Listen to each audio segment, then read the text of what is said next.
todo lo he perdido ya. Y no puedo entender este dolor, porque cada día ya no es igual. Y mi vida no sé ni dónde está. No quiero estadios sin tu amor, no quiero llorar por tu calor, no quiero pensar que nuestro amor se acabó.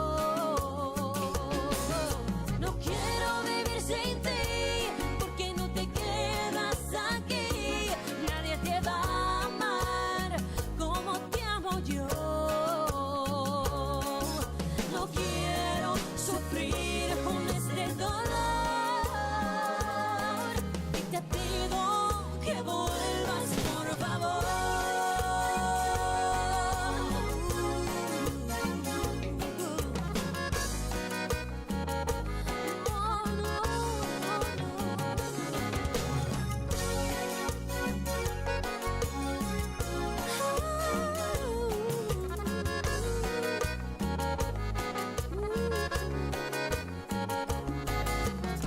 Por las noches te oigo a ti. No quiero pensar que te perdí, porque todo.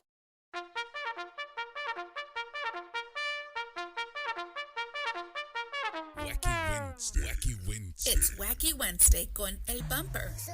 Con el bumper. Qué cute. Unfiltered. The real deal. No pre-planning. No chingaderas. Straight up from the bill. Wacky Wednesday. B-Town's very own. It's Wacky Wednesday con El Bumper. Here's your host, Bumper Gomez.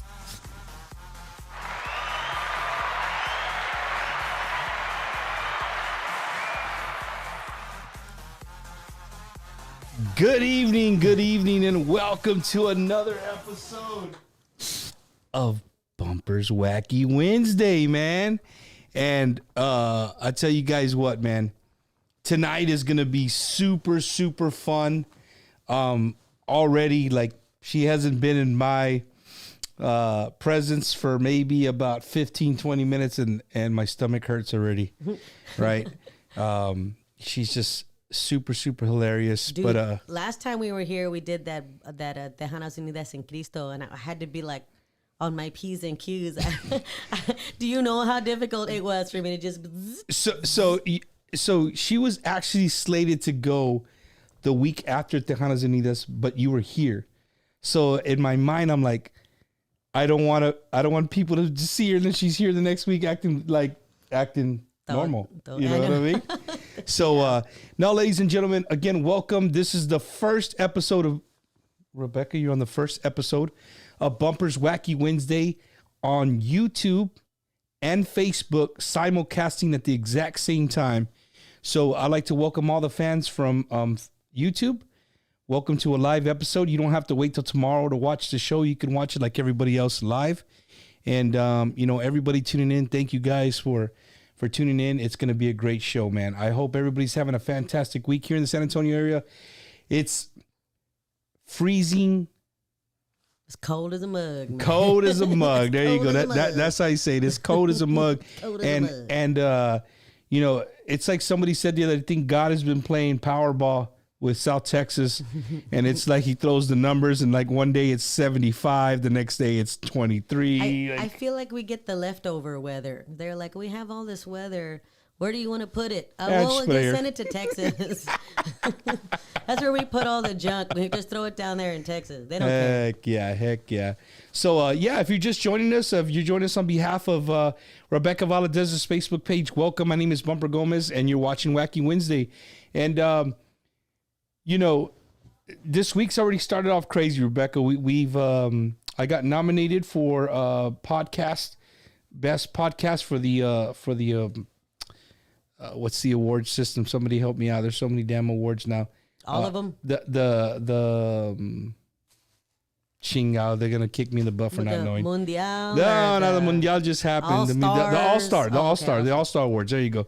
Jesse Torres and the All-Star Awards. I just got nominated for podcast, which is a new. I think it's a brand new New category. I think that's a good category to have because I've seen a few podcasts pop up, and I tell you what, I am so grateful for podcasts because, like back in the old days, we didn't have social media or anything like that, so we didn't really get to know artists on a personal level. Right. And the interviews that they did were always like. What's your new single? You had music in between. Yeah. You didn't really get to say anything. You didn't get to know the artist. And now there are these podcasts, and you're like, man, that guy's an asshole. I did not know. I did not know. Oh, we're not gonna mention no names, Holy Rebecca. crap. We're not gonna mention no names, man. Wow. Oh, wow. God. I've been listening to his music my whole life. I did not know that guy's no. I'm just kidding. But I mean, I'm sure there's people out there who are like that. Wow, that person's she's so nice and she's so well spoken. And then there's other people who just they don't know what to say and they put their foot in their mouth. And I'm like, man, I guess this must be their first interview. I don't know. I want to say, the chat is blowing up already. Big shout out to Bonnie Hernandez, Mike Bueno, Joey Pena, the Tejano historian from YouTube. Thanks for tuning in. We got Joel Garza Jr. We got Aisha. Aisha's in the house. Carla, Christina. I think Susan Mendez. Susan, you know who Susan Mendez is? Chris Medina. If I tell you who she is, you're gonna laugh your ass off. I will. Is it funny? Yeah. Okay. She was my babysitter. No, hombre. I swear to you. And she literally lives on the other side of 35. Like we see each other quite often. It's just a hilarious story. But when she sees you, does she say so many wonderful memories? No. She tells me to put my face in the pillow. Híjole. So shout out to Susan and Troy, man. Shout out to Ozzy Zavala. All you guys, thank you guys for tuning in. And again, my guest tonight, if you don't know, is the Miss Beautiful Rebecca Valadez. And as I said in the preview, Rebecca Valadez tonight, I hope you guys get a little taste of who she is personally. I mean, when you hear when you hear her beautiful voice, that's one thing. But as she said, doing these podcasts, you get to know I like to bring to you a little bit more than just the music part, who they are. Are they a mother? You know what I mean? What do they do during the day? Stuff like that. But Rebecca's story is, no short of amazing, man. Like it's literally. Well, I started young. Yeah, so, that's the thing. Yeah. You know what I mean? You started real young. Yeah. By the time I was 20, I already had so much experience and I've been so many different And you places. couldn't even drink a damn beer yet. I could. Well, yeah. I could. But you probably already had plenty. Yeah. I remember the first time that I got officially drunk. And I was in Germany. I don't remember what town in Germany I was at, but I was at a Rolling Stones concert. We'd gotten backstage passes to the Rolling Stones. Was it Aerosmith or I think it was Rolling Stones. Anyways, after the concert, we went to some weird S&M bar. Yeah, I had horrible friends back then, and I remember walking in. It was like something from a horror movie. You see these people in like pleather outfits, the kind that you slick up with oil and stuff, and they cover their faces and everything with the balls in their mouth and big old giant shoes, and they're walking around like giants, like straight out of a nightmare. And they were like, let's try this German beer. Apparently German beer is like drinking whiskey. It's not beer. It's got such a high alcohol content. Yeah, but they drink it warm. Oh my goodness. I thought I was dying. I wanted to be taken to a hospital the next day because it was my first time getting wasted. And I was like, I can't. Goodness. I told the tour manager, I was like, I can't. I'm dying. I am physically dying, and you need to take me to the hospital. And he was like, get your ass out of bed. You have, rehearsal in an hour, and you need you downstairs so that the bus can pick us up and take us to the event. And that was when I was on tour with Janet. And how old were you? I was like 18. 18. See, she already jumped to Janet Jackson. 18 or 19. She's not even letting me give me a shot to start. Well, we were talking about beer. Yeah, it's all good. It's all good. That's my beer story. You know, so how old were you, Rebecca, when you finally said, "Hey," you know, or when did you know that you could sing? My mom she wasn't a professional singer, but she was a darn good singer. Mm-hmm. And every other member of my family was either a musician or a vocalist.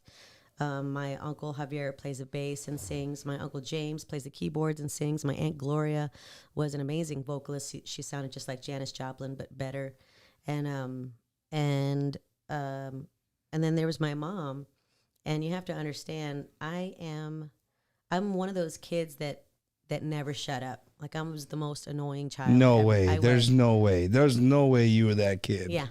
I'm still that kid. Unfortunately, I utilized that skill and turned it into something that would make me money. But yeah, I wouldn't stop singing. And apparently I sang off key, and that just drove my mom wild. So she said one day, if you're going to sing this song, I'm going to teach you how to sing. And she had this really like bitchin' sound system with these huge stereo speakers. The classic ones, Yeah. yeah. And my mom listened to really good music. She listened to Chicago, Earth, Wind and Fire, Whitney Houston, Classics, man. Diana Ross, just the big ones. Barbara Streisand, like anybody she can get her hands on. Right. And then later on there was Celine Dion and Mariah Carey. But she put my face like right next to the speaker, and she cranked it up, and she says, "You're not leaving here until you can sing it just like Whitney Houston can." And I sat there and I listened, and I tried to imagine the shape of her mouth as she was singing, and what maybe she was doing with her throat while she was singing to hit those notes, how she pronounced the words, how she did her vibrato, and I dissected it, and by the end of the day, And how old were you then? like 8 or something, like 7 or 8 years old. And then I knew I was good, but I didn't think I was pretty, which in my mind you have to have both back then. And so I would cry sometimes because I wasn't like the prettiest girl in school. Turns out it wasn't that I wasn't pretty; it was that I was one of maybe like a handful of Hispanics at my school. So like the little white girls didn't want to play with me. So where did you grow up, Rebecca? I grew up in Bulverde, Texas, in the 80s and 90s. Bulverde, before it's the Bulverde of today. Yeah, it was a different Bulverde back then. But I hear you. And so you grew up here. You could say in the San Antonio area. Mm-hmm. Was Tejano music part of your growing up? No. Or, I heard you say your mom said Barbra Streisand, Mariah Carey, all these names, but my parents did not listen to Tejano music. The only time I got to hear Tejano music was when I was with my grandparents, or at like a quinceañera or a wedding or something. Then they played Tejano music, and it was usually like un rinconcito en el cielo. So like I would know the words to that song, but I didn't know what the lyrics meant. I didn't know what it was about. I just knew that was the like official song that I heard every time I went to a celebration with my family. And my family was big, and they got together a lot. Like every milestone was a huge part. And so when the family got together, you would hear that they'd play Tejano music. They would it was just specifically your parents didn't they didn't play it, or that just wasn't their cup of tea, which there's nothing, nothing wrong with that. But it's just, for me, it's amazing that you touched, that you fell in this genre, Well, it was like an accident. Everything that has happened to me, as blessed as I am, I fell into it. Like, well, that's not accident. It was accidental. Like the singing in Spanish thing. I was with I had done like beauty pageants as a preteen, and I got noticed by this woman named Missy Miller, who was the judge for the beauty pageant that I won. Bam. Anyways, how old were you when you won the beauty pageant? I think I was like 11 or something. Anyways, she noticed that I had talent. My mom asked her about the program that she ran, which was called Showstoppers in San Antonio, Texas, here in San Antonio. And I went to go audition for their troupe group thing. So from Missy Miller, I learned tap and jazz and musical theater. She put me in her musical theater group, and I ended up singing like Cats. And like, I want to live in the Mary. Yeah, like I did all the musical, theatrical music. Musical theater. And then from there I auditioned. What'd you say? Musical theater. Musical theater.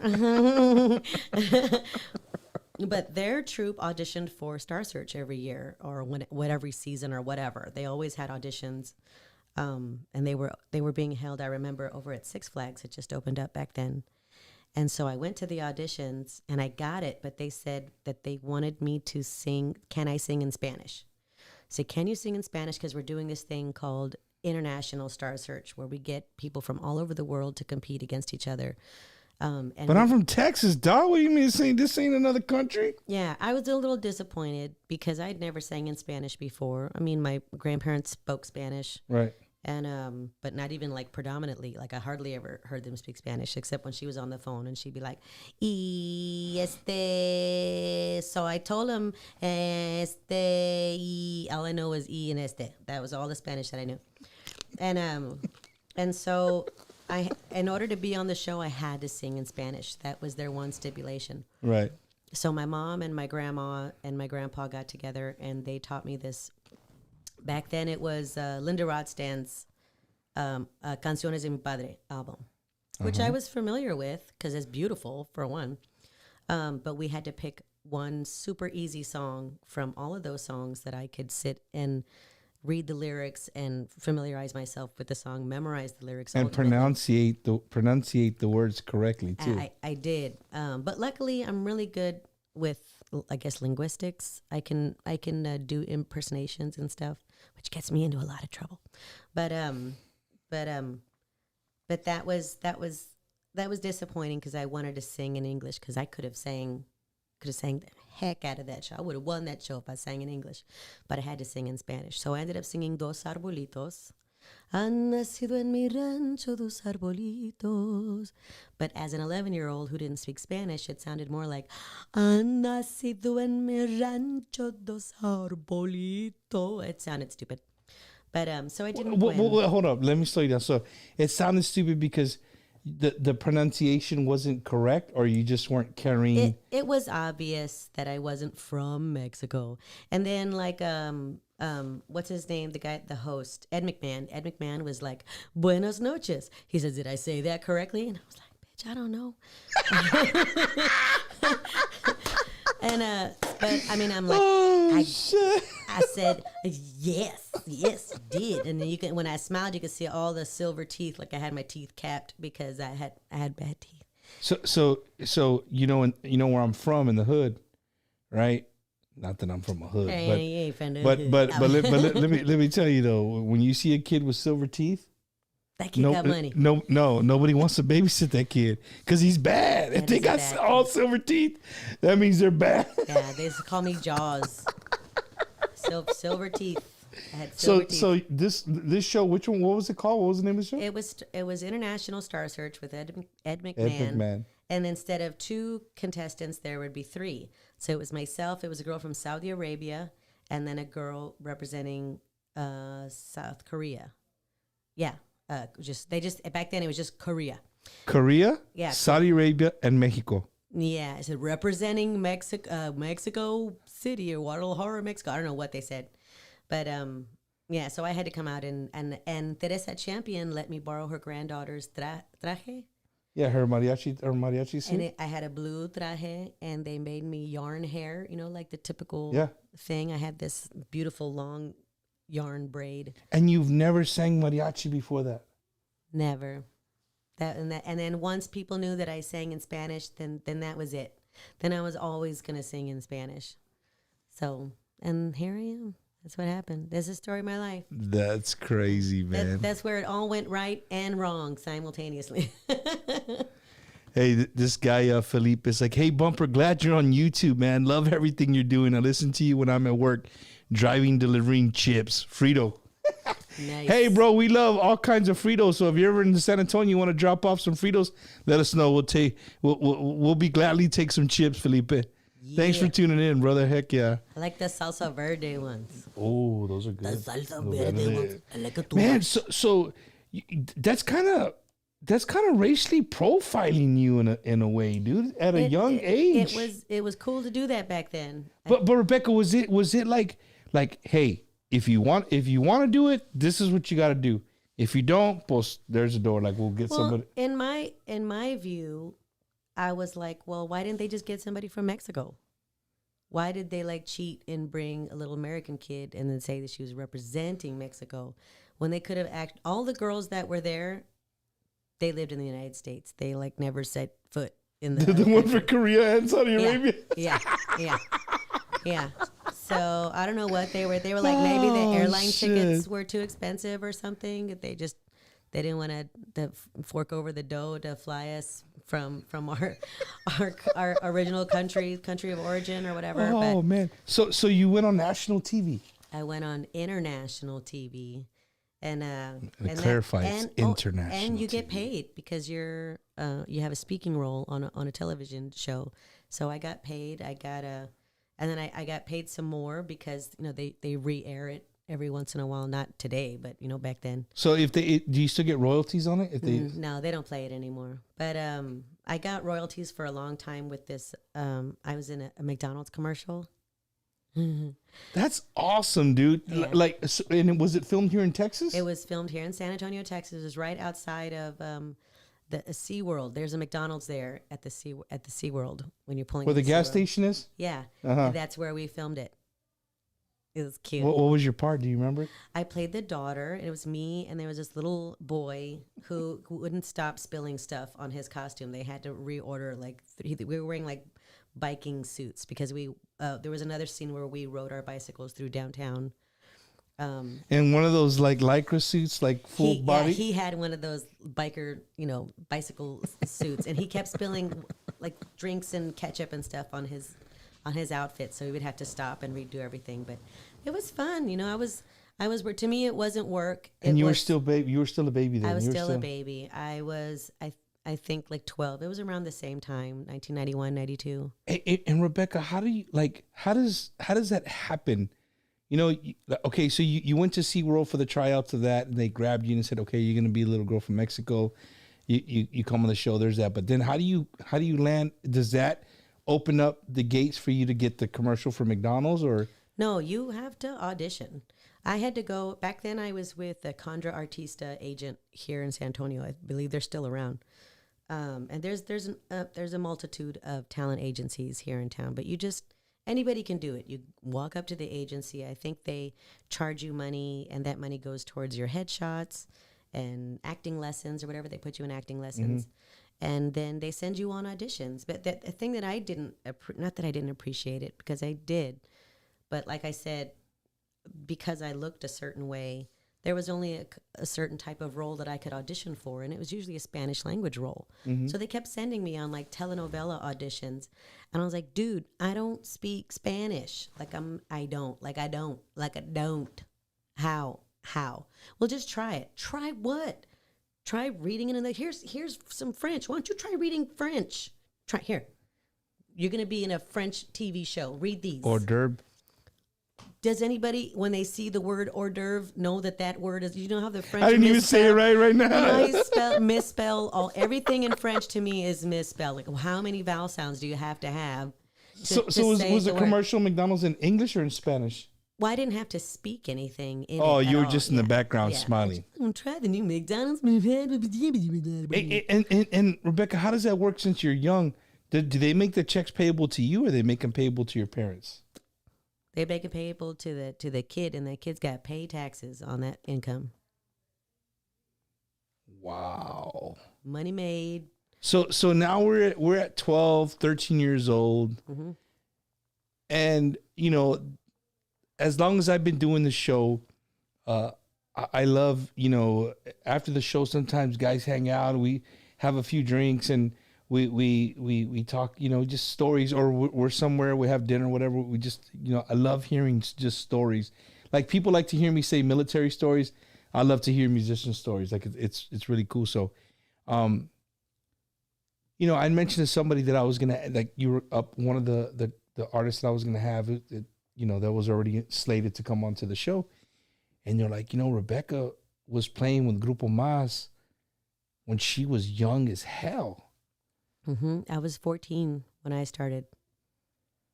14 years old. Saw a lot of crazy stuff and I was too young to witness. But my mom was with me though. Your mom was with you all the time. Yeah, like, you know, have you ever like had your kids somewhere and you knew something bad was going on over here, so you distract your child? Hey, what was that? And what's this over here? You know, there was a lot of that going on, and so my mom protected me from the majority of it. But I did see somebody snort cocaine once. And it was funny because they were trying to distract me. We were like in a limo. It was the one time I got to ride in the limo with the band, first and last time, because of that.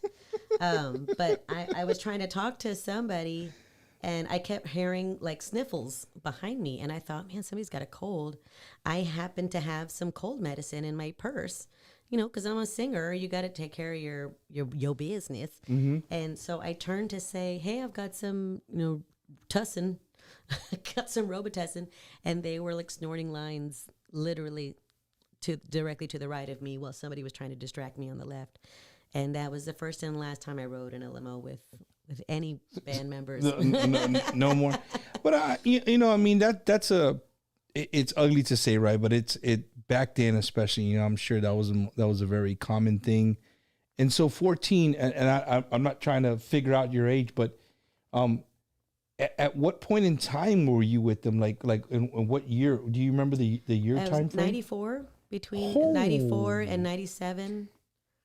So Tejano music was huge. I was going to say, so you were from 1994 to 1997.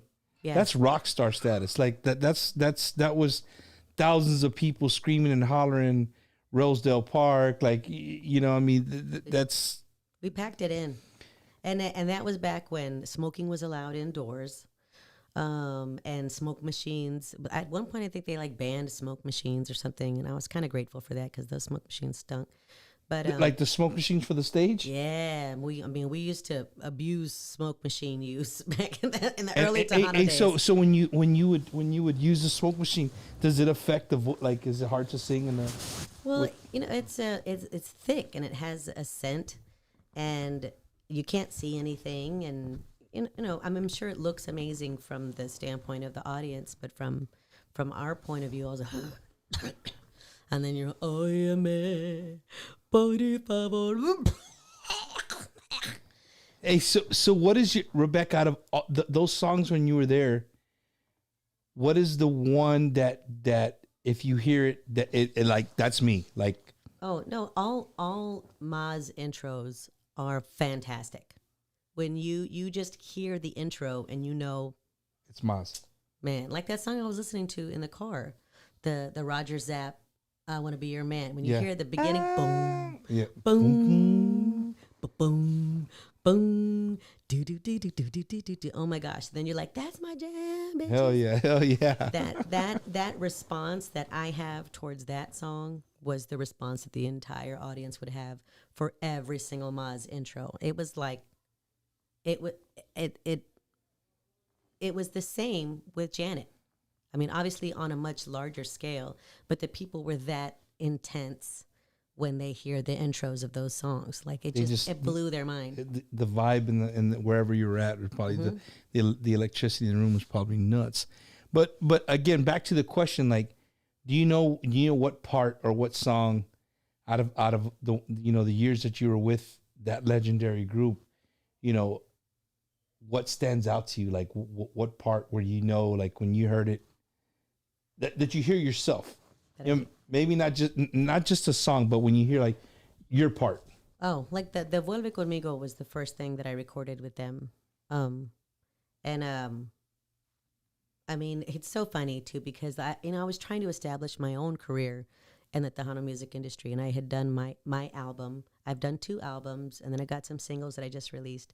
And it's hilarious because I will get calls from family saying, Rebecca, you're on the radio. And I get so excited because in my mind, it's one of my songs. They're playing my songs. I'm like, shut up, I'm missing it. I got to tune in, and I turn the radio on, and it's a Mazz song. Like, it's Vuelve Conmigo or one of those Estúpido Romántico, one of those songs that I recorded back then. And I was like, that's... Hey, you on Estúpido Romántico? I'm glad. I was in the music video. Estúpido Romántico. Tú estúpido romántico. But sing it for real. Like, how what was your... I don't even know what that was the other thing too. I kept asking somebody to write the freaking lyrics down for me, and nobody ever did. Like, So it was before the time of we this. didn't have Google. Yeah, you didn't have Google, like, and you couldn't look up the damn lyrics. I mean, so I had to phonetically like listen and write down what I thought the lyric was, and no help from my mom because she didn't speak Spanish either. And then sometimes you even get a Spanish speaking relative to listen to it, and they're like, I don't know what he says. I don't know what the lyric is. I think this is what they say. And then like 30 years later, fast forward, now you got Google and you look up the actual lyrics. That's not what I sang for 3 years. I sang it wrong. I learned it wrong, and I can't unlearn it, Bumper. I can't. Well, we you know, Tejanos, the Tejano industry sometimes they catch slack from, you know, the regional Mexican artists or norteño artists because, you know, sometimes they either throw words in there that are that's not First a real of all, Spanish word. That's dumb. Let me tell you why. Look, that is so dumb. I am married to a Salvadorian. Salvadorian Spanish is not Texas Spanish. We have our own Spanish. Don't come knocking on our door saying we're speaking Spanish wrong. That's how we speak Spanish. That's our version of Spanish. No, but the words. You have your version of Spanish. We have Spanglish. Okay, we'll Spanglishify the heck out of that song, and it doesn't matter if we did the words wrong or what. People are gonna learn the wrong words, and they're gonna sing it like And they're gonna sing it from the top of their lungs. They're gonna sing it the wrong way. It's all good. That's our version. Make sure you sing it wrong so you could do our version because that's our version of the song. True. You know, Rebecca, but if you stop and look back, man, you know, you said it, you know, those years that you were with Grupo Mazz, I mean, dude, it just had to be, you had to be on another planet, man. That's the way, I mean, you lived it. I'm imagining it as a fan, right? Like, I was on an actual another planet. Okay, let me explain myself. Not only was I in front of a jam-packed audience every time, everywhere we went, it was jam-packed, but everybody was speaking Spanish. So I didn't understand a word anybody was saying around me. I had all these people interviewing me and saying, do you know Espanol? See? And I'm like, no, I don't speak Spanish. Well, it's going to be okay. Let's just try it. I heard that a bunch of times. Well, let's just try and do it in Spanish. what part of I don't speak Spanish you don't understand? Yeah. Oh, okay. Yeah, let's try it. Sure, man. I thought maybe I will magically just learn Spanish while this lady's talking to me and asking me questions. I said, Me siento muy. I didn't even know that. I didn't even have like rehearsed responses to things. But you didn't. Okay, I wouldn't say you didn't, but at no point in time you didn't feel the thing like saying maybe I need to immerse myself. I need to learn Spanish. Oh yeah, I've tried a multitude of programs that I just couldn't stick with. I have a very extensive vocabulary in Spanish, but stringing those words together to make sense in a sentence. And don't get me wrong, I can understand most Spanish. Spanish. Yeah. When you talk a smack, I'm like, psh, yeah. This bitch think I don't understand what she's saying. I'm gonna tell you, I speak it Spanglish. But for the majority of it, I knew what the question was, so I would answer. I would respond in English.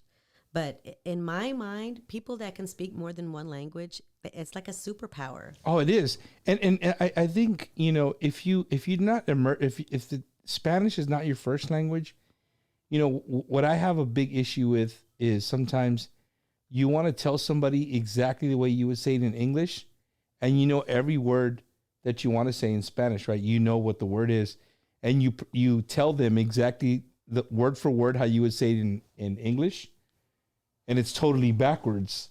You know what I'm saying? It's you not. have it's to not say right. it Yeah, backwards. exactly. So, you know, yeah, I do that every now and then. You know, people have offered me interviews, and it's like, Bump, you can't pass up this interview. And I'm like, but it's in Spanish. I know, dude, but it's in full Spanish. Now, don't get me wrong. There's no shame in my game.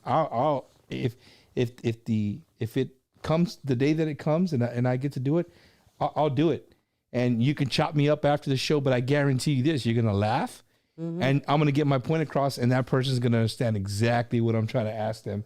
you know, and I understand I understand for the most part, 99% of, you know, I understand like 70%. Yeah, that's about as far as it goes for me. And you know, I don't know. Just here in Texas, I think it's predominantly. You see it predominantly more. When I was in Southern California, you know, most Mexicanos there, for the most part, a lot of them speak Spanish. Like it's more Mexicano. Here is more Tejano, and that's what we are. You know, that's me and you, and we need to be. I've been here since the beginning. 7, 8, 9 generations. We never moved. Right, the border. We didn't cross the border. The border crossed us. And it's true. Like we've been here since the late 1760s. I think was the Spanish Inquisition. See? where they Welcome to Bumper's Wacky Wednesday, where you'll get a history. You're going to the Americas. You'll get a history lesson really, really quick. And so going back to Mazz, right?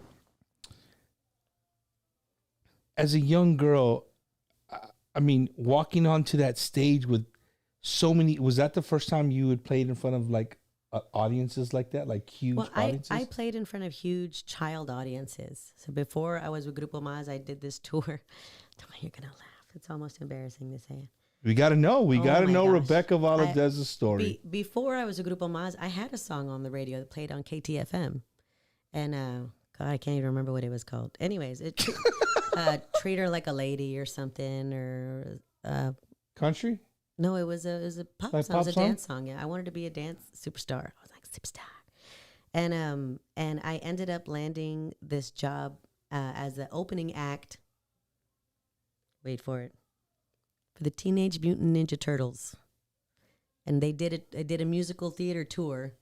And we were the opening act. And after we finished our show, the dancers would get dressed up as Donatello, Michelangelo, Raphael, and the other guy. And who's the other guy? I'm missing one. Anyways, and they would do the dance move. We learned all the dance moves. And, right. And I was in charge of Michelangelo's head instrument. So I had to memorize the script. And I'd be like, hey, dude, blink, blink, blink, look left, look right, blink, blink, blink, blink. And I was going like that while they were acting it out, you know. So you're in the costume? No, I was on the side of the stage while my brother was on tour with me. He was one of the dancers, and he was Michelangelo. So he would be dancing, and the script is already pre-recorded, so it's never going to change, and it's always going to be the same timing. Right. So all we had to do was memorize the timing of the script, and the boys memorized the choreography that came with it. That's freaking hilarious, dude. They hired a choreographer from France, and she had the beautiful French accent, and she taught the boys, all the dance moves and everything, and we did a whole East Coast tour, and it was, completely full. Rebecca, what about school, dude? We had tutors. And so you didn't grow up. You didn't have a regular high school childhood where not in middle school and high school. We all had to be in the same school district. So while I was going to school in Smithson Valley, I had to switch school districts and go to school here in San Antonio. I went to Bradley Middle School, I think. I don't know. It was a long time ago. But the only reason I did that was so that all the students could be with the one school district, and then we'd get a tutor from that school district to travel with us. And he didn't stay traveling with us. He would fly out to different locations, so we would get him like once a week or something. And 2 or 3 hours. We'd turn in all of our work to him, and he would grade it. It was his responsibility to grade it and make sure that we were keeping up with everything. That's wild, man. You see the stories of all the childhood stars, you know what I mean? Like, and they a lot of them, they have they get bad habits, right? Like they either alcohol or drugs, and a lot of them, when you get down to it, you ask them, what the reason was they didn't have a childhood. They act silly because they never had a childhood. They were always working. I'm not saying all. I'm just saying, that you see a lot of that sometimes. Especially in Hollywood, but I'm just sitting here trying to picture you doing. You already were on tour. You done commercials with Grupo Mazz, and you're not even 17, 18 years old yet. Yeah, I was a baby. I think on that tour, I don't know if that tour was before or after Leonardo. the Mazz. Leonardo. There you go. Leonardo, Donatello, Michelangelo, and Raphael. Those are the There four. you go. Heck yeah. And Bill Angelini's son was on that tour. I don't know if you know who Bill Angelini is. Do not. He is a booking agent for like Jay Perez and all the big. Oh, big okay, dudes. okay. Yeah, you know what? No, matter of fact, he just friended me the other day. He's a good guy. Yeah. He just friended me the other day. He sure did. So I do know who you're talking about. His son was, I think, Raphael, and then my really good friend David, who was my brother's best friend, was Donatello. Or whichever one was a super smart one. And then we had a boy named Kenny, but I can't remember his last name. Was the other character, I think Leonardo. But it was so much. It was fun for me. But you have to understand, Bumper. But they were popular. I mean, you're talking about Ninja Turtles were kicking. They were huge. I think like the movie had just come out and like the real live action movie. But even on that tour, I was the youngest person there. So while all the other kids were like hanging out with each other because they were teenagers, I was like stuck in my hotel room with my mom because nobody wanted to hang out with me. I was like all by myself. So that I'm not saying that was a traumatic experience, but it definitely sucked because I wanted to have fun. And I also have to say that's very dangerous because especially for a little girl who feels like they have to prove themselves to be accepted. I'm a grown up just like everybody else, and they wind up doing things they shouldn't do. Right. So if your child is going to do something, I suggest you keep them with other children.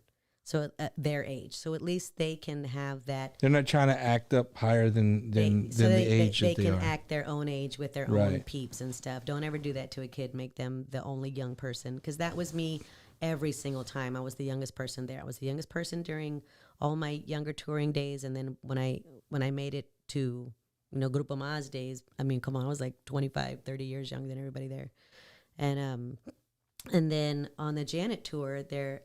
Then I was finally among sort of my peers. So we haven't got there yet. Okay, sorry. We haven't got there yet. Sorry. So how in the hell, if you don't know, check this out. This is amazing. And I told you guys again in the preview that, Rebecca's story is sort of amazing, man. It's awesome. How in the hell did you end up with the Miss Janet Jackson? I auditioned. I mean, at the end of the day, Bumper, it comes down to talent. Can you do it? Do you have what it takes to do it? And by the time I made it to that audition, I had already like 3 tours under my belt. With Grupo Mazz? Yeah, a couple music videos, some television commercials. I'd won beauty pageants. My voice was freaking awesome. The only thing I maybe needed some help with was learning how to be alone. That was my first trip without my mom, without supervision.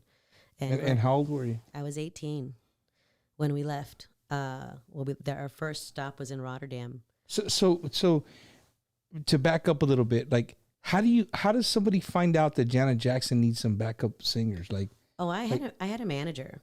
And I mean, if you look me up like on YouTube, you'll see a video of me performing Treat Her Like a Lady in Spanish in Florida for this huge Spanish language event that they held there. Tito Puente was there. Mm-hmm. I think Celia Cruz was there. A bunch of people Cheyenne, a bunch of people I can't remember right now, but they were all huge international Latin artists. And then there was me. Somehow I made my way onto the show because the manager that was managing me also managed television series. He was responsible for Star Search, for one. Maybe that's how I got to that was the other thing that is puzzling to me. And since my mom's not here, I don't have all the answers, because how did I meet these managers exactly? Like, what was... Yeah, it's kind of what I was going, like, I mean, something had to cross at the right time. Yeah, suddenly I had this huge manager, Sam Riddle, who recently passed away. But he was a producer of all these different TV shows, and he got me onto this huge show. And I was 16, I guess, at the time.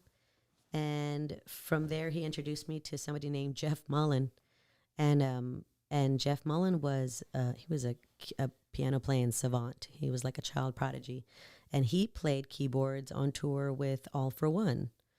It was a pop group, boy band in the '90s, and then I asked him to be my manager, and at that point I quit Grupo Mazz, moved out to Long Beach, California. How'd that go? Was that just like, hey, Joe, Jimmy, I'm out?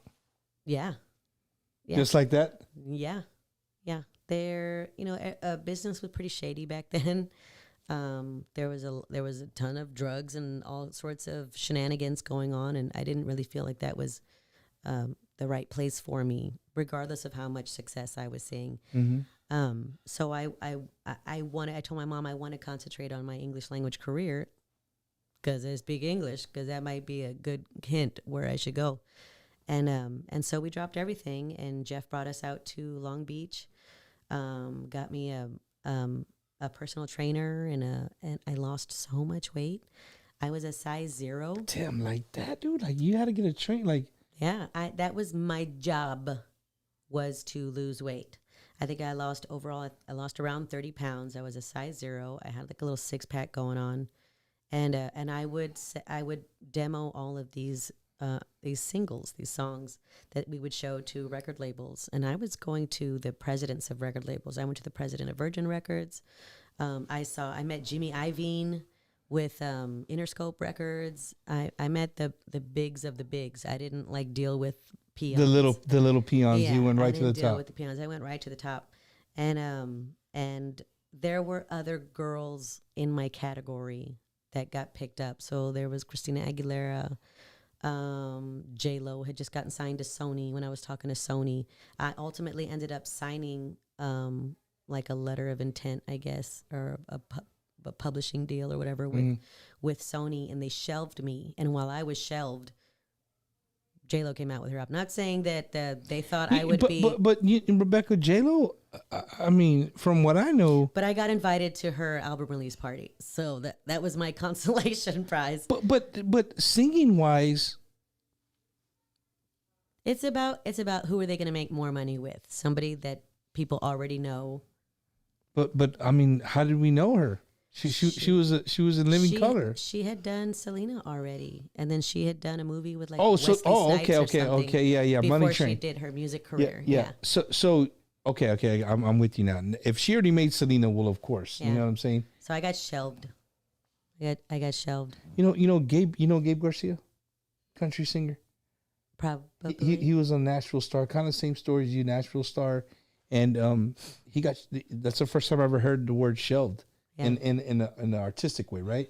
He said they shelved me and just waiting for the right time to release me. I was ready to go, and Nashville turned right before they were going to release him. They turned to the Florida Georgia line, kind of country music, and not the old traditional George Strait kind of type of country. So he never got to get unshelved in a sense. Yeah. So you were shelved, I was shelved with a purpose, and at least that's how I make myself feel better. But I don't want to tell myself, well, you were shelved because you suck. I mean, but they if they thought I sucked, they wouldn't have to shelve me. You know what I mean? If they thought that I was worthless, then don't sign me at all and tell me goodbye. But instead, they made sure that they got my signature so that I couldn't shop around to any other record labels. And go around their back and make it, and they were like, damn, we passed up on that shit. Yeah, they shelved me. But that's okay, because look, I'm here now. Yeah, you're on Bumper's Wacky Wednesday. I'm here now, though. You are. So you're in Long Beach. You get a personal trainer, and so you're getting... Like when you're doing this, where does money come from? How do you eat? How do you My live? dad worked for Union Pacific Railroad, so there was never any shortage of money. My dad had a really good job as an engineer for the railroad. He was based here out of San Antonio? He was based all over. He went all over the United States.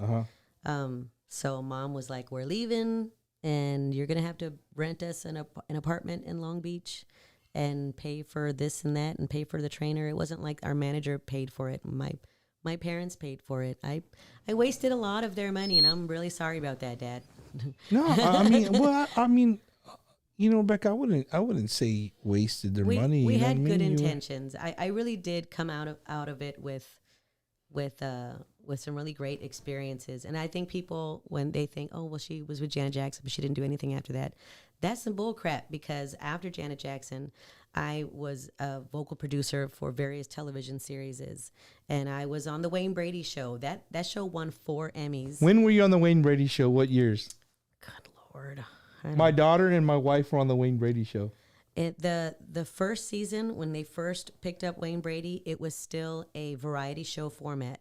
You have to understand, Wayne Brady was a huge Carol Burnett fan, and he wanted a Carol Burnett show.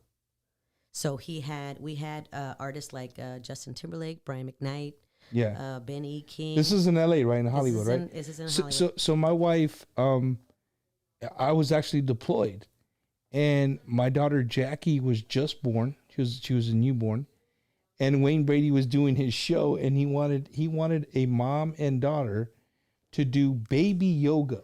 What? On the show, like, you know, and like they were on the show. And they were on the show. So I don't know, maybe you were there at the same time. I don't know, small world. I was on the show when it was variety show format, and then they switched over to a talk show format. That's when it was. It was more of a talk show. And by then I had come back to San Antonio. So let's back up. Let's go to Janet Jackson.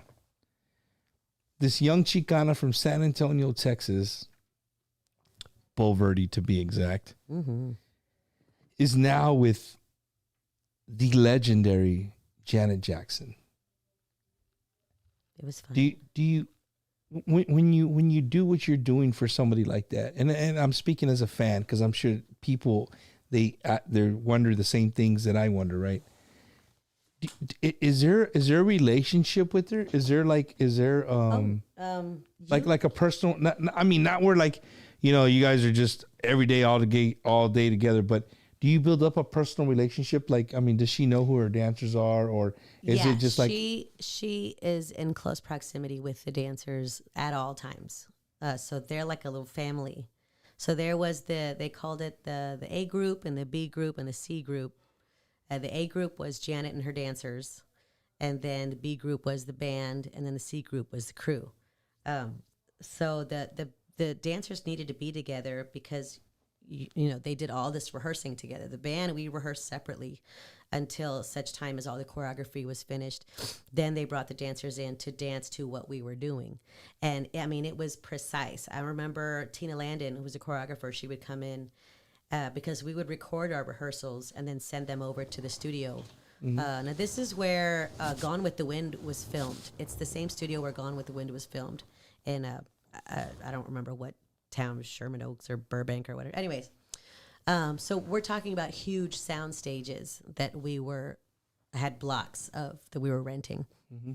So we would rehearse the live music and then send the live recording to the dancers, and then Tina Landon would come in and she would like talk to the percussionist, who was Terry Santil, and say, look, I need for whatever has it needs to be specific, and you have to do it exactly the same way every time, because I have engineered the choreography to go with that sound, and this last recording you didn't do it. I need to make sure that you do it every time, like stuff like little things like that. And it's that precision, I think, that is different. Separates like a regular, you know, like you can't get a Tejano band to like practice nothing. Like they just show up and be like, I'm just gonna wing it. I'm gonna wing it. I know multiple bands who practice at least once a week. Really? Who? I'm not gonna do that. Who? I'm not. Who does it? Who does it? Like they practice together once a week? Together. Nice. Sunny Salceda. Are they on salary? La 45. Do they all live in the same house or something? Because I every time I've tried to put something together, I would get musicians and they were well known. I'm not going to say any names, but I tell everybody else in private that there's certain people that I can't stand. But but they would just, you know, they would show up and think that they can. You give them the music like a month in advance, and you think a month is enough time for them to at least become familiar with the song. And then you have that first rehearsal together, and I'm like, did you listen to the song like at all? Like you didn't listen to it at all, did you? Like today was the first time you heard the song, right? Following day, okay, I have to open up for like Ruben Ramos or something. I remember because it was at Graham Central Station, not Graham Central Station, the one that's like 5 clubs Graham in Central one. Yeah, it was Station. Graham Central Station, and all the big heavy hitters were there. Jay Pettis was there, Stephanie Montiel was there, and you know everybody that I have massive respect for in the industry was there. And I was like so stoked. I was like, this is it. This is the moment that's gonna make me. I'm finally gonna like do my thing, and I'm gonna be famous. It's gonna happen. I was so excited, and I get up on that stage and nobody knew any songs. So what do you do? Fighting the tears on that stage. I'm not gonna cry right now, but that was the end of my Tejano music career. But what did you do? I begged them to play Selena. Like, how do you not know a Selena song? Let's just do a Selena song. And then we did the Selena song, but we did it in like a key that was Off way key. way too high, and I sang it high. I was like, I'm gonna sing this freaking song, even if it's high. And I was like, como la flor. Oh my gosh, I just wanted to cry, and I came off the stage and I was crying, and then I was like, that's it, I'm moving back to LA, and I moved back to LA.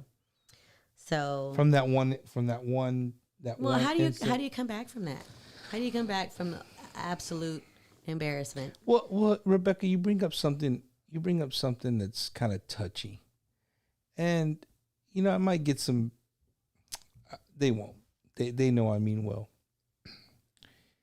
You represent, you know, the females in Tejano music, and it's rough from the start. I mean, a female coming into this genre already knows that it's gonna be a tough road, but. You know, we push a lot to have females to the forefront, to be on shows, to you know, to come out and Well, you know, can support. do that, but if individuals don't give a hoot because of she's just a girl, and I've heard that to this day. Well, what is she? She's just a little girl. But where I'm going with this is that, like, okay, a female artist makes, you know, goes to an amazing producer. The producer puts in hard ass work, and they come out with this amazing song. Song comes out, starts doing interviews, radio interviews, podcast interviews, whatever the case may be, and the song gets on the charts, right? And you know, I consider, you know, there's all kinds of charts, right? I think the gold standard that most people go by, and I'm not knocking, again, I'm not knocking You're not anybody's. knocking all the other charts. Yeah, I'm not knocking other charts. I'm just saying, like, you know, the gold standard most people go by would be, you know, Rudy Trevino. And the song gets on the top 20, and it goes and it climbs and it climbs and it climbs. Then people and promoters start saying, oh, Rebecca Valadez, hell yeah. That's a nice single. I like this. Picks up the phone, Rebecca, check this out. 2 weeks, I got La Mafia playing over here. I need a band to open up for them, and I want you to come out and play. You know, from the promoter side, I get a lot of this. You know, when they say bump, you know, I know you jump on our throats all the time about not getting females on the roster on the ticket. But you'd be surprised how many times I call and they, you know, the answer they give me, I don't have a band. Yeah, we don't have bands. They don't want to play our music. They don't want to learn our music. But what I'm saying is, like, it's a give and take. Like we can't be harping like, hey man, we need, you need to play our stuff. We need to get on tickets. I just canceled the fanfare because I couldn't pull a band together. All the musicians in San Antonio, and you can't pull the band together. I would the main factor in my music is keys, and they're not easy. I mean, I know it sounds like every Tejano song is exactly like the next But they're Tejano not. song, Yeah, but they're not. so not. And if you're a musician and you think that you can just do that, just walk in and feel out what the next chord progression is going to be just because you're just so skilled, Give me a break. It's not how it works. If I'm going to pay you, that's another reason why I couldn't bring bands out because I can't pay them for that show. Right. Yeah. If I'm going to pay you, you need to actually work. You need to actually work. You need to actually learn Which means the song. they got to learn your music and the key that you want to sing it in. And you're right. You know, fanfare is a very touchy subject, especially this time of year. It's coming up. It's here. It's coming in a few weeks, and I'm a huge fan of fanfare, and there's no doubt about it. But you know, if you're in the industry or if you don't know, you know, I say this right. The bands come for absolutely free. Mm-hmm. All over the United States, they come. Nobody's giving them one freaking dime. Nobody's giving them hotels to come and play, right? And they're going to come play money. for 45 minutes to an hour for you at a stage, and hopefully, you know, you're going to pick them over another band at the other 3 stages that they could pick from. And they play for free. So, you know, I understand what you're saying. You know, if it was a paid gig, well, then you could probably get somebody. It's like, hey, well, I'm going to pay you this amount, so you need to learn these songs. It's a huge endeavor for a keyboard player to have to learn all those songs at the last minute, Mm-hmm. you know, and because I'm already jilted from those other experiences. I've been in bands. I've been in cover bands here in San Antonio, and they've tried to take out my music. And I swear, Bumper, they played it bad on purpose so that I would never have to ask them to learn my music again. I don't know what the deal is. I can't explain it. It's supernatural. I don't understand what it is. But like one of my favorite songs is La Promesa. And it was written by Art Guillermo. He's from Chicago. Came to San Antonio because he thought San Antonio was where Tejano music lived. It was the capital of Tejano music. And I guess he was expecting like a Tejano version of Hollywood when he got here, and there was no such a thing. But he got here. He wrote this amazing song, and I recorded it. And it's so complicated, but it's so beautiful. It's the chorus is a... Mira mi vida, nunca te preocupes, te prometo que hasta la muerte me quedaré y después te esperaré. There's all these jacked up chord progressions. And there's a ton of background vocals. And if I was to have a band, it would have to be a big band. And big bands cost a lot of money. And I guess if I really, really, really stuck to my guns, I could get like a few sponsors to pay for these guys to rehearse, and you know get it solid to where I could be confident enough to bring that show to a stage. Mm-hmm. But like my Becky and the Bad Aces, which is something that sort of came together by chance. We performed at the rodeo this past week, and now that show you could just climb into. That show, we could wing it because there is not one song that we did that sounded anything like the original. That my keyboard player, Steve Valadez, he's freaking phenomenal. He can take any song and just like mess it up in such a good way. Like do some really sick chord progressions. You give him the look like, yo, for real? Like, yeah, and it was that show I had Steve Valadez and Mario Ortiz. Mario too? Yeah, and I you know, that's a badass keyboardist. They each have their little monitors on, so I would walk up to Steve and I'd hear him playing some like sick freaking chord progressions. I was like, dang, that sounds sick! Oh my goodness! And this is when we've taken a 3-minute song and turned it into like an 8-minute song. And then I walk over to Mario, and Mario's like, and I'm like, oh my god, that sounds amazing! I wish this song would never end. Oh my god!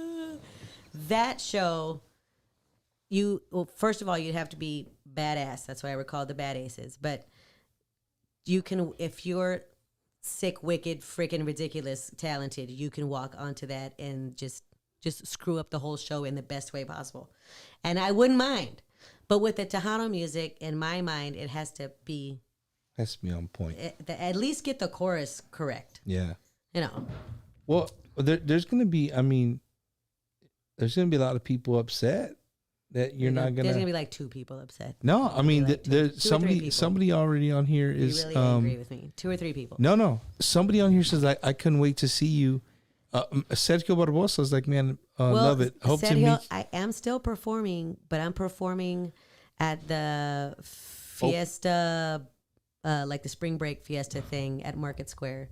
So, and that's another thing I wanted to talk about is the Queens of the South. It is an all-female Tejano band. Oh my gosh! First of all, it's You're part of that. It's all Sonia's fault. Sonia Valadez. Sonia de la Paz. Oh, Sonia de la Paz. Sonia de la... Remember when you had her on your show Yeah. and y'all were talking about how she was like, "Is a sausage fest out there, yo? Yeah, Why yeah, don't I yeah. see more?" You know, she had made one of her comments, and underneath the comments, we were like, "Somebody should put together like a female band." I remember that. We did it. It's Thanks done. to Bumpers Wacky Wednesday. That's You see, all Bumper's fault and Sonia's fault, and that show will be at that event. We're gonna be. I have all the information on my Facebook page. I don't know. it's going to be during the fiesta time. It's during Fiesta. Yeah, so the month of March. And have you? Sorry, you're part of that. You're part of that. I had offered originally to do backup vocals because they were talking like, oh, we're going to go perform in Fort Worth and Dallas and Houston. We're going down to the Rio Grande Valley. I'm like, dude, I got kids. I can't travel right now. I just did a trip to Fort Worth for a gig and it killed me because as soon as I got home, I had another gig that evening and then I had to drive home afterwards and I got in a little bit of a fender bender because I was exhausted. Like, you know, nobody can work that much. Like, really? Oh my gosh. So anyways, but that show is going to happen whether we're ready or not. And we're having our first rehearsal on Sunday. And it's just, Christina, is going to be the drummer. First of all, Christina plays drums for Stephanie Montiel. Oh yeah, I've seen her. She's Phenomenal. she's badass. Phenomenal. Yeah, she's freaking amazing. Hey, so you know, I the only other band I've ever seen like that even comes is Las Phoenix. Yeah, Las Phoenix. There's a few bands out there that now that we put this together, we were like, we're the only ones. We're not the only ones, but we are. This show is to honor the female vocalists in La Onda. So we're doing songs by Culturas, songs that featured Delia. We're doing, you know, Laura Canales songs. We're doing Shelly Valadez. We're doing a Stephanie song. We're doing a Stephanie Lynn song as well. Stephanie Lynn and High Energy, right? Yeah. Dude, she was she was awesome, man. I had to research all of that stuff. And I think the Shelly song that they're doing is El que me arrulla. El que me arrulla. So I had to. That's a freaking tongue twister. Oh, Hey, why? you- and I gotta learn all these songs, dude, I want to be there, bro. That's gonna be, and so you guys are already starting to. You're Yeah, we've all been rehearsing on our own, and then sometimes five members. Sometimes we get to. We have brass too. Jennifer Watts has. We got trumpet and saxophone. ¿Cómo se llama the girl who plays for 45? There's a girl that plays for 45. Yeah, she plays for Little Joe. Boss, I don't know. I don't know everybody. Speaking of Little Joe, if you guys, there's a Facebook page called Positive Tejano. It's ran by El Músico Carlos Salazar, who's the trumpet player for Little Joe, and I want to give a big shout out to him. And he's gonna start going live on Fridays. So if you're a promoter, if you have dances, you have anything like that, he wants to be able to go live and say, hey man, if you're in San Antonio or if you're in Seguin, you're in New Braunfels, wherever, these are the places to be. Because I get 1,000 texts from people all week. You know what I hate? What's going Friday? When they do their promotions on Facebook and they're like, this weekend at club such and such. I'm like, what city? Where? Like, what city? They forget to put the town. Like, what's they'll give the phone number without the three digits in the beginning. Like, what number am I calling? Because my area code is 323 and I live in a 210. Where is this show and what's the number? Because y'all just gave a 7-digit number instead of the full. Like, Facebook is everywhere, so you have to promote for everywhere. Yeah. Yeah. I mean, People travel. They will drive down up to Fort Worth to catch a concert. I know these people. They're crazy they people. do. And you know, Rebecca, you speaking on the genre, right, on Tejano music. Lately, I've been doing a lot. I've been going out a lot, probably more than I should. But Oh, you know, it's part of your job now. That's It is. and that's the way I see it, right? Like I always tell people, I can't talk about it and not be about it, right? So if somebody's coming in the area, That's what you gotta tell your wife. I gotta be there. No, That's no, part of my no. job. She I have to be there. believe it or not, my wife is 100% behind me in anything that has to do with the show. Some days, like I can tell she's like, but she never tells me no. Like there could be somebody performing at 10 o'clock tonight when we're done with the show, and I'd be like, hey, Rebecca, let's go. We're gonna go to Thirsty Horse and go see Valadez or whatever. I want to. I got like 3 little baby kids though, so it's not So like, yeah, that's hard for you. But what I'm saying is like she never gives me a hard time about that. She knows it's just part of this gig, right? Well, dude, look, you served your country. You've done a ton of stuff up to this point, and now you're starting this whole new venture in podcast, and damn it, you're good at it. So this is just a new chapter in your life, and if you're gonna do it all the way, just like you right. went all the way for the military. That's exactly the way. That's exactly the way I look at it. Like if I'm gonna do it, I'm not gonna half-ass it. Yeah. You know what I mean? Just it's been going great, man. I couldn't ask for you know, Better partner. better. Well, just you know, the show. Like I couldn't. I'm glad it's going where it's going. Today was a very happy day for me today. Going through social media, and I just saw one little line. Social media that said, "Tejano music is on 95.7." Oh yeah. Period. That's it. I heard about And that. so I run to my car. I put it on 95.7, and I'm like, they like kept it a secret too. Like I didn't know nothing yeah, about it until today. Right. No. It Surprise! was a complete secret. So I turned it on, and I think a Palomino song was playing or whatever, and I was like, and I love K Alamo. Don't get me wrong. 98.9, 92.1 K Alamo, the Lopez Broadcasting, great people, great music, and they cater the hell to new artists.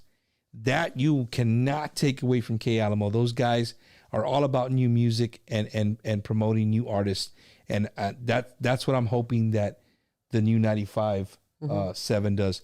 So I made a post like, hey man, welcome, 95.7, welcome to the capital of Tejano music, right? Yeah. And then somebody sends me, it's like, hey, JD Bolio's behind it. I'm like, who is just shout out to JD Bolio, Johnny Ramirez. For me, people don't know this, but for me, I have, the Marine Corps was a chapter in my life, right? 20 years of my life. But as you said, open another chapter. There's some guys that have paved the way before podcasts that have, you know what I'm saying? And I remember as a kid I remember as an adult listening to the apps when the apps came on, and I could be in California and I'd drive to work and listen to, the morning show here in San Antonio, just like if I was living here. Well, for me, podcasts are like those conversations that you wish you could sit in on, after the show. Exactly. Yeah, and you get these stories of things that happened on tour, and you're like, what? I didn't know it was like that. I didn't know you had it like that. Dang, I didn't know she was your baby mama. That was your baby mama. He looked just like you. You're right. You get to like you said in the beginning, man. We just get to know a little bit more about, the people we hear on the radio, and going back to like today. So they sent me the video, and JD Bolio's going live on his Facebook. He's like, hey, we're in San Antonio. Put it on 95.7, and 95.7 was. Does he live in San Antonio? No, he doesn't. He lives in the Dallas-Fort Worth area. That's what I thought. So him and Johnny, they work out how they do the Fierro HD, awesome morning show, and so he was here, and keep his son in prayers. His son was going in for surgery today, so he was just so happy to be here in San Antonio, and he's like, it's gonna go live now. So it was like, estás escuchando 95.7 de la ley, right? Blah, blah, blah, blah, blah, blah, blah. And then You're now listening to 95.7 San Antonio's new Tejano station. Do you know what's great is that was there's something about friendly competition. It's going to keep each other on their toes. You said and it. I feel like when you have those heavy hitters competing for listeners, competing for events, that just means they're going to put more into their events, and there more you people go. are going to want to see it, more people are going to come out. And I really think it's going to be a turning point for La Onda Yes. to come back to it where it used to be. I was having a conversation with Mike G today, and he said, like, I said, man, you know what's good, man, is just to see the buzz. Yeah. Like the buzz is there's a new station, and exactly, you know, it's gonna And make buzz the radio felt station familiar.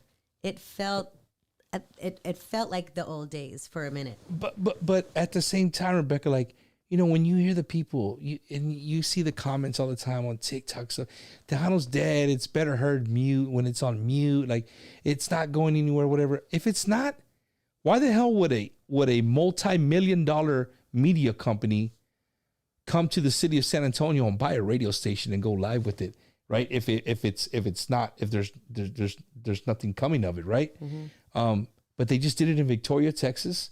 They did it here in San Antonio, and you're absolutely right. You know, doing what I do, I always say I got to stay mutual, right? Mutual with if there's beef between bands, between promoters, managers, whatever, radio stations. You report on the news, but you stay. Yeah, you neutral, got to stay mutual. You know what I'm saying? And so I'm here to support the music. I'm here to support Rebecca Valadez's and you know, their stories and bring to the as a fan, right? Because I'm a fan of the music. So I think what happened today here in San Antonio is exactly what you said. I think it's going to make, you know, the competition, you know, get on their toes, and they're gonna start, you know, doing things differently. And you're okay, doing stuff like that. And so it's I'm just famous, so I get stuff all the time. I'm just kidding. So you know, it was a great feeling, and Mike was exactly right. Like, we don't let it just be a buzz. Like let's keep it going. Mm-hmm. Let's keep it rocking. Again, the only thing that I'll say to the new 95.7 is that I really hope that your program director, whoever that might be, really takes in consideration all the new artists that are out there playing. Yeah, because and just play the good stuff. And kind of in a sense, like, I'm always been getting used to hearing new music. You know, K Alamo does a very, very good job of mixing the old and the new. Yeah, I like that Dale Chale thing. Dale Chale? Well, he does the Dale Chale, I think on Wednesdays. I think he did it this morning. Oh, maybe Dale or yesterday. Chale, big boy? Yeah, big boy He, does. he plays a song and you're and like, I'm Dale or "Ooh, Chale. I must find out the results of this. I need Oh, to know. shit. I need to know. Sergio Barbosa just asked a question that people have been texting me too, but What is I hate being that guy. What guy? But I'll ask her, Sergio. Go ahead. I'm ready. Is Rebecca going to sing tonight on the show? Oh, well, I mean, I can. My voice is kind of caca, but I mean, can you hear it? Listen, I did so many gigs this weekend, back to back to back to back to back to back to back, and I mean, I can still sing, but I sound like, you have your favorite bartender, and they have to yell at you all night long, and then you see them like at Taco Cabana one day, and you try to have a conversation with them, and they're like, "Hey, I'm sorry," and that's how their voice sounds all the time because they've been killing it all weekend making that money. That's how my voice sounds right now. Shit. I just want to go through first of all with the Queens of the South because there's something y'all need to keep an eye out for. I'm gonna go down and tell you all the women so far that we have involved in one way or another. And starting with Jennifer Watts on trumpet, we got Raquel Rivas from here in San Antonio, George Rivas' sister. That whole family is heck of talented. Lydia Castillo, she's gonna be singing. Tina Vega, let's see, I think we just got Tina Vega. No, we've had her. Christina, of course, Hinojosa. Lizzie Juarez, Monica Peña, Irma Chavez, and of course myself. So that's 1, 2, 3, 4, 5, 6, 7, 8, 9 band members. Puro banda machos. You're gonna be like one of the regional Mexican bandas out there with like 20 people. Deal. It's sort of a big deal, and we. What's great is Jennifer. She's an educated musician, so and most of these girls are like they didn't go to Juilliard, but they went to school for music. They can read sheet music. They can read sheet music, and more importantly, Jennifer can write the sheet music.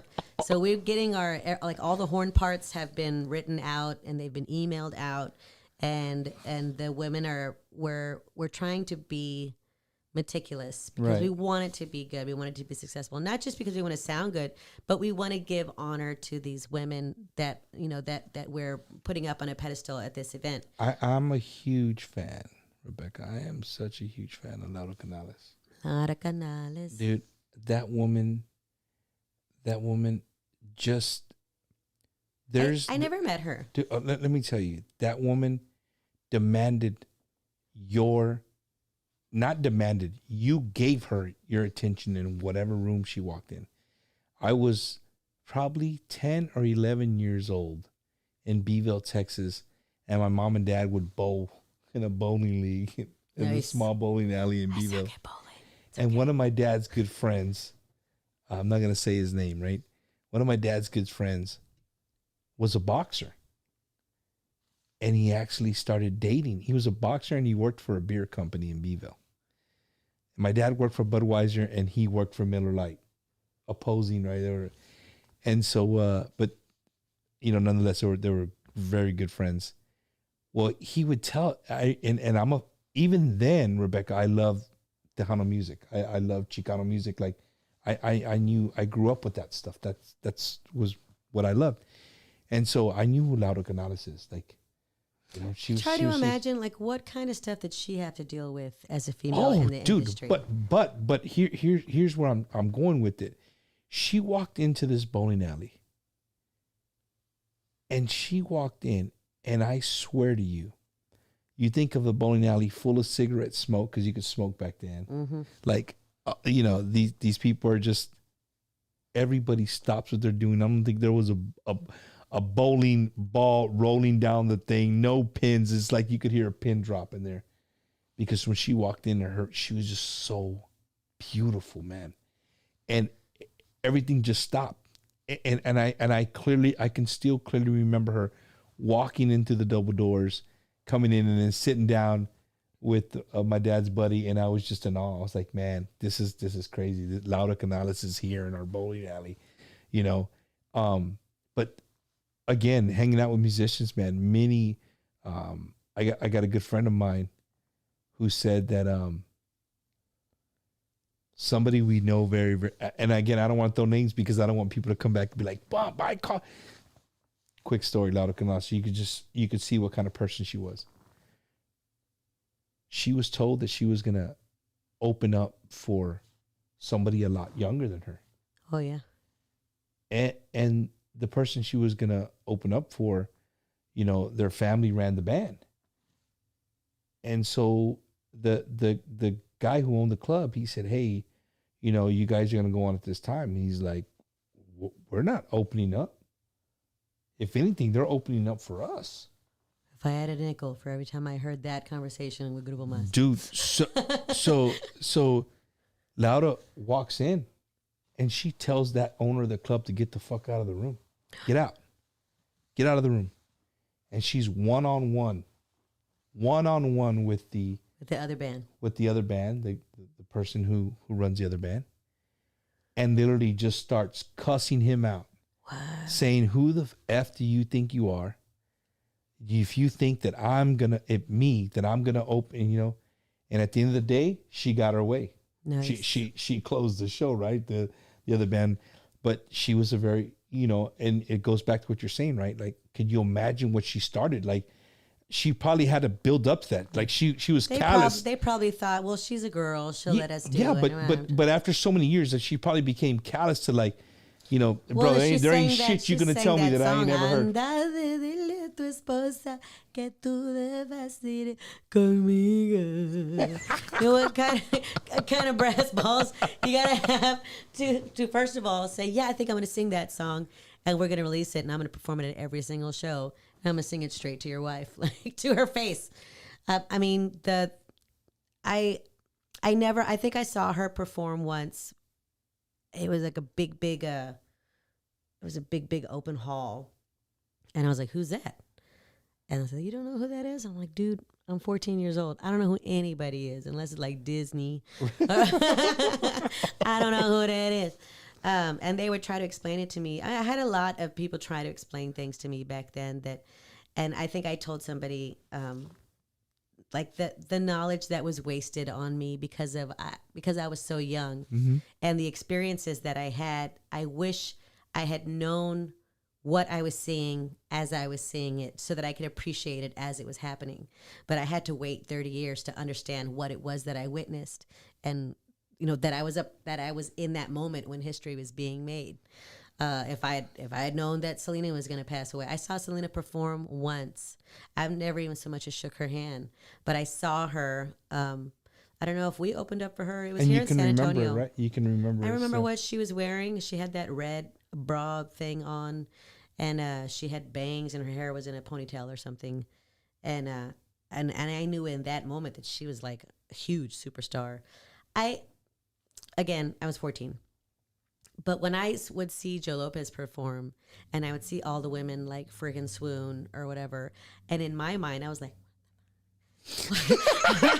what are they looking at? Like, why?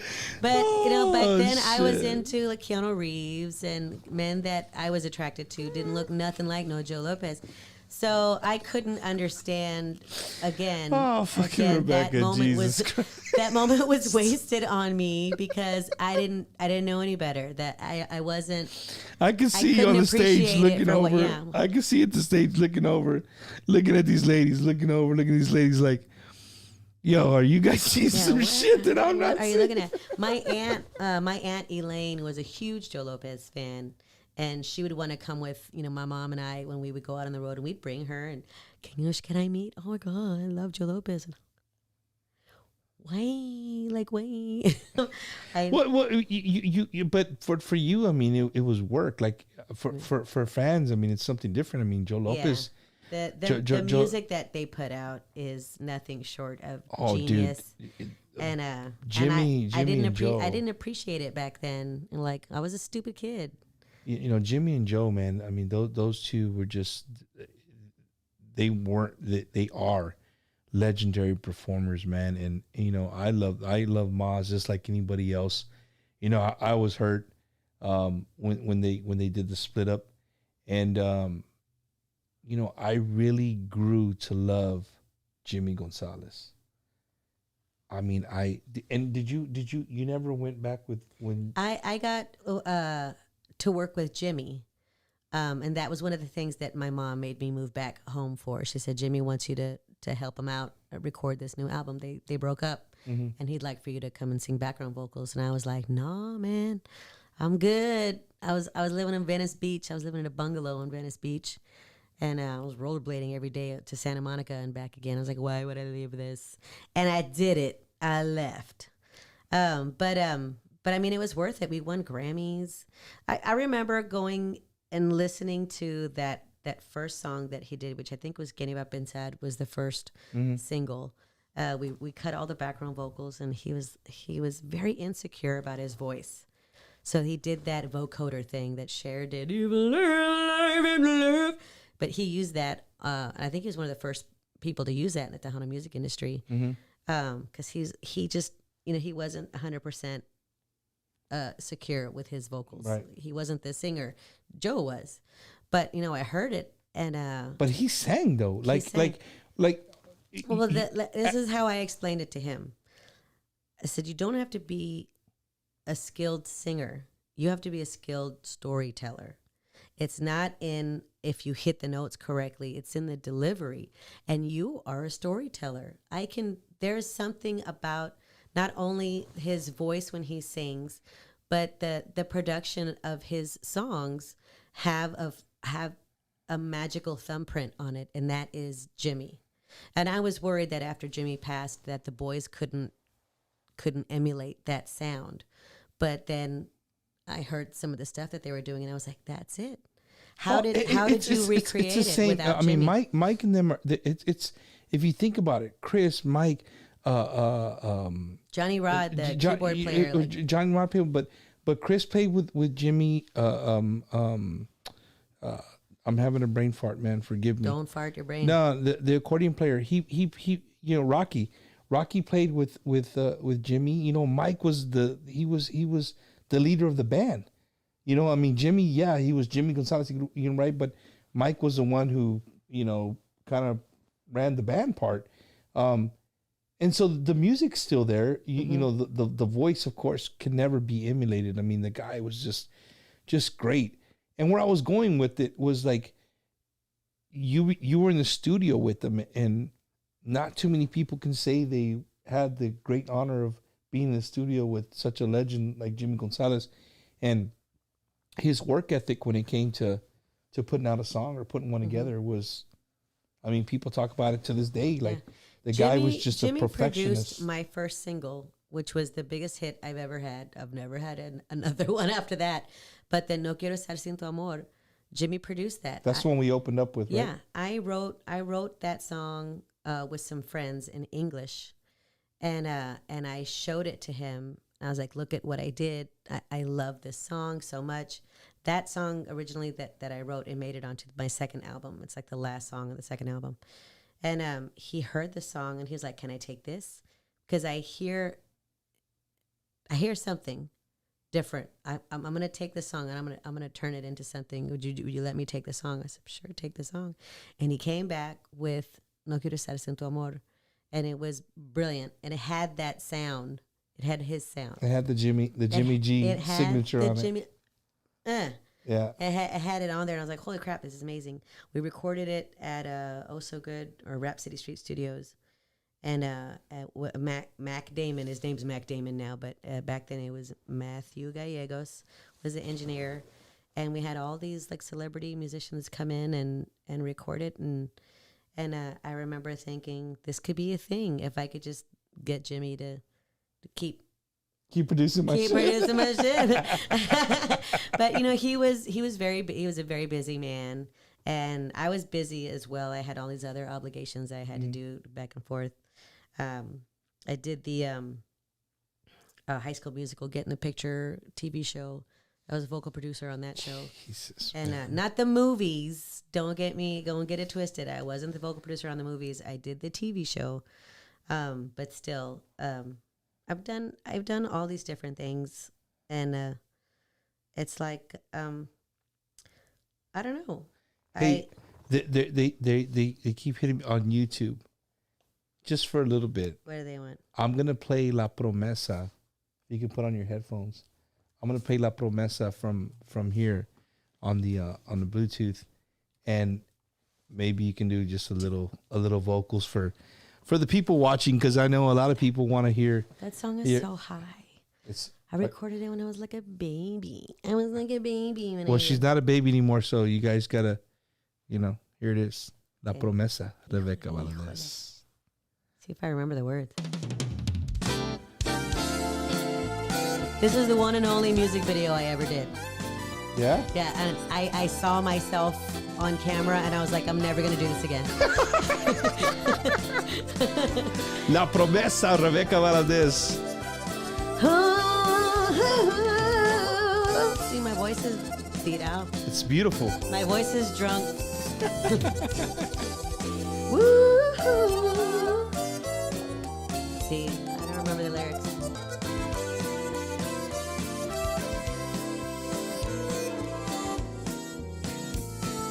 Tú mereces más que mi amor.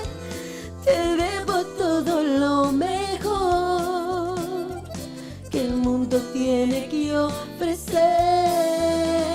Y yo, contenta con estar aquí, doy gracias cada día. amarezco contigo a ti. Here's the part. Mira mi vida, nunca te preocupes, te prometo que hasta la muerte me quedaré y después te esperaré. Yeah. Y yo, contenta con estar aquí, oh, muy lleno de felicidad.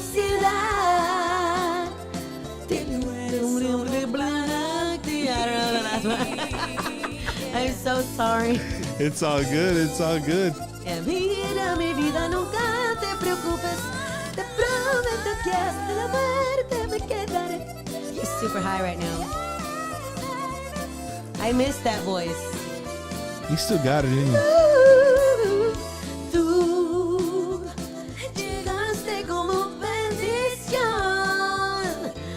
salvaste a mi corazón. Eso nunca lo olvidaré. Y yo contigo no puedo perder. Amándote es un placer que nada puede comparar. Mira mi vida, nunca te preocupes, te prometo que hasta la muerte me quedaré y después te esperaré. Yeah, yeah, yeah. Y yo, contenta con estar aquí, oh, muy lleno de felicidad, que tú eres solo para mí. I mean, all those breaks, you know, I can't expect a keyboard player to just like hop into that. Yo, your voice is so fucking badass, dude. Thanks. For real. It's You should. Well, you saw my little cover show that I did by myself. I did. That was fun. I got to see you. There- that was There's awesome, a man. song, the song that's gonna be released really, and actually Max Baca called me while we were doing our interview just now. But Max Baca produced this song that I've been wanting to do for years. On top of that, and I'm not even kidding you, like the first person I thought to do a duet with, like 2 decades ago, was Ram Herrera. There's something about his voice. Oh my gosh. It's like, I told him this, which is embarrassing. I probably shouldn't have told him that. I said, it's like if Velvet and Butter had sex, and the result of that was just a voice, right? Am I wrong? Am I wrong? Am I wrong? Dude, for real, you put it like that, Velvet and Butter I am would not make lying. a mess. If Velvet and Butter, if they just rubbed together and they had a baby, it would be Ram Herrera's Oh, voice. my I love his voice. Shout out to Ram, man. I had him here on the show, and that dude is a hoot and holler, bro. He's got great jokes, and dude, nonstop jokes. Can I just say that when we went into the studio, we recorded it at Max Baca's home studio. Mm-hmm. Tony Gonzalez is the engineer, and I was so excited, first of all, because I was like, he said yes, oh my God. And then he showed up, and of course he's got all his stories and everything, and this was one of those moments where, like I said before, I wish I knew that I was living in a history moment as it was happening, so I could truly appreciate it. Right. The whole time that I was there, I kept saying, like, I'm experiencing something. Something is happening. I am finally going to be able to record a duet with this person that I've been dying to sing with, like, my whole career. And I'm like it's here. Like, I was looking around. I'm here. Taking pictures. Click, click, click, click, click. And he was, they were I think he went through like a whole bottle of tequila, him and, and Max, and a few other things that they were doing. And I was just like, go ahead. Like, I want to watch, and I want to experience this, and I want to be in the moment. And then I thought, like, we're tired. There's no way that he's going to be able to sing. And then he sang, and I was like, man, screw you. You sound even better. Like, what the... Like, no problem. Like zero effort. It was just, he just like, bleh, and miraculous awesomeness just flew, like spewed out of him. You speak of that as an artist, right? When I had him here. Did he talk about me? Did he talk about me the whole time? No, and this goes to a lot of artists that I've had here. Sometimes for me as Bumper Gomez, like just Bumper, it takes me a while to realize that, somebody I grew up listening to and just adoring every single song is sitting next to me. They're in my home. They're sharing a beer with me. They're sharing a tequila with me. When I had Shelly Lattes here, like I think that was my very first time. Shout out to Shelly. I'd had all kinds of other people here, and I'm not knocking other people, just saying when she came in and she sat right here next to me, I said, holy cow, Shelly Lattes is here. Well, they're historical figures yes, in La Onda. They are our history. They are the pictures that pop into your head when you think of Tejano culture, and it's them. Yeah, and it's them. They're the Mount Rushmore of look at like Tejano. So and people do know, because we used to go live. My wife cut that shit off. We used to have after parties. So we do the interview, and they would bring their crew or whatever, and we go out. I remember when Lexi was here. I was like, what are y'all doing? She's like, we had the TikTok. I called them the TikTok royalty. Had them all here. We had an after party. But when Ram was here, it was just a great time, dude. And so I had Alex Basulto, which is the lead vocalist of Mike Gonzalez and Iconics. And for me to see him, as you were saying that's what was in my head. Like, I could see him, because he's a real necio guy, right? A kid, great kid. I love him to death, though. And he was eating a bologna sandwich. Nice. And he was looking at Ram, and I could just see him just like looking like wow, holy cow, bro! I'm next to Ram Mineta. Can I tell you a story about him? Let's do it. Okay, me and Michelle Quintero, she works at the university of one of the big universities. She's a music instructor, a vocal instructor. San Antonio? Here in San Antonio? In San Marcos or Texas or State? Austin. I don't know. One of those. Anyways, she's a genius. We got asked to be judges on The Voice in Spanish. So when they were holding auditions for The Voice in Spanish here in San Antonio, we were one of, I think it was just the two of us. No, maybe there was one more person. I don't remember. But we held these auditions, and all these people came in, and they're supposed to sing a cappella or with a little track. We didn't really have like a big sound system. It was all about the voice. And this kid walks in, and it's Alex.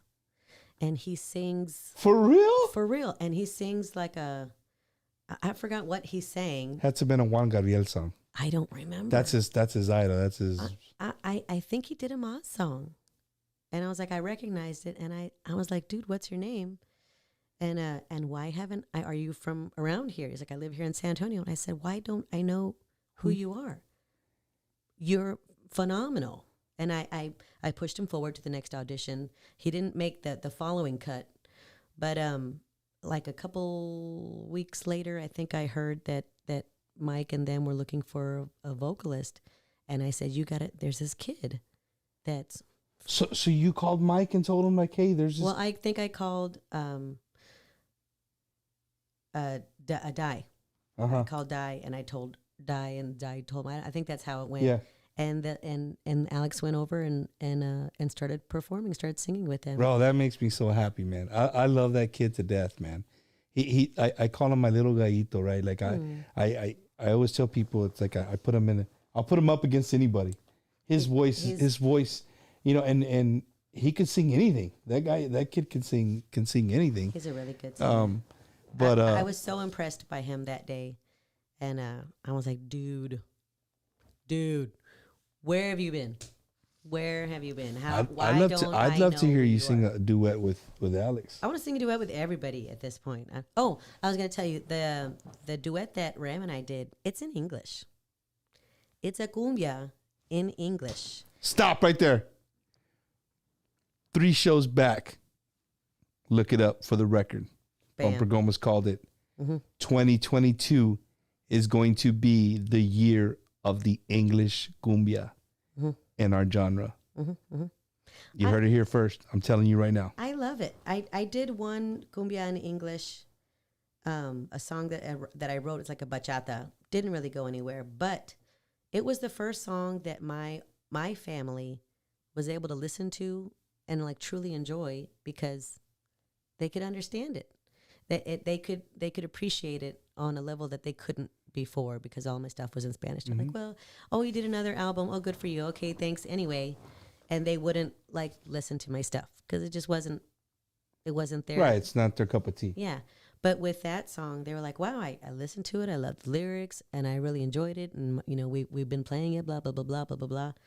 And then a while ago, somebody did like a norteño cumbia version of an Adele song. I just saw it on. Oh my God! It was Okay, but so let me tell you beautiful. how that started though. That started as a video of, man, I went to the pulga, I went to the flea market to buy a CD. Oh, when they I got the Adele, Michael Jackson. Right, I got the Adele CD, and it starts off, and then it's like, and then the people are like, yo, what is it? And then they're like, hey, fuck it, I got it, it's cool. You can't help it. That's the first time I heard Adele on the cumbia thing. But then I just yesterday, man, I wish I would have saved the group. There's a group who just made that Adele song into a cumbia, and it sounds legit. It is legit. It really sounds legit, man. It looks legit. It sounds legit. It is legit, and it is the shit, and I love it. I like Aisha. She just put her song head to toe. She love that song. That's a badass song. When I heard that song, Aisha instantaneously became my sister from another mister, and I was like, "Girl, you." And then we did an autograph signing session, and we would like sit next to each other, and I would like sing, and she'd like do the harmony, and she would sing, and I would harmonize, and we knew all like the same songs together. Like I think we're related. You know what? You just brought up a great idea. I'm gonna do whatever I can. I want to do just a session with some divas, right? And it's not an interview, and I don't want to attack it as an interview. I want to just host, like, hey man, Rebecca's here, Shelly's here, Aisha's here, Godless, whoever whoever wants to join in, and hey girls, who could sing this? Boom, and just talk about it, and then let the fans hear that you guys are really just fans of music. You can sing anything. You know what I'm saying? And that's what, we really haven't touched on that. With the time that we have left, I really want people to know that I've seen Rebecca Valadez in small venues singing top 40. And I promise you, she will make you put your fork down if you're somewhere to eat, and you're going to look up. You're not even going to want to eat because her voice is just so amazing. And again, not because you're here, but it truly is, Rebecca. It's an amazing, amazing voice. And, when I have conversations with people and I say, well, Bump, who do you, I got Rebecca next week. Oh, bro, she can sing. I said, I know, man, but we just like, I don't know. There's not an album. There's not a Tejano album out there, but she can sing.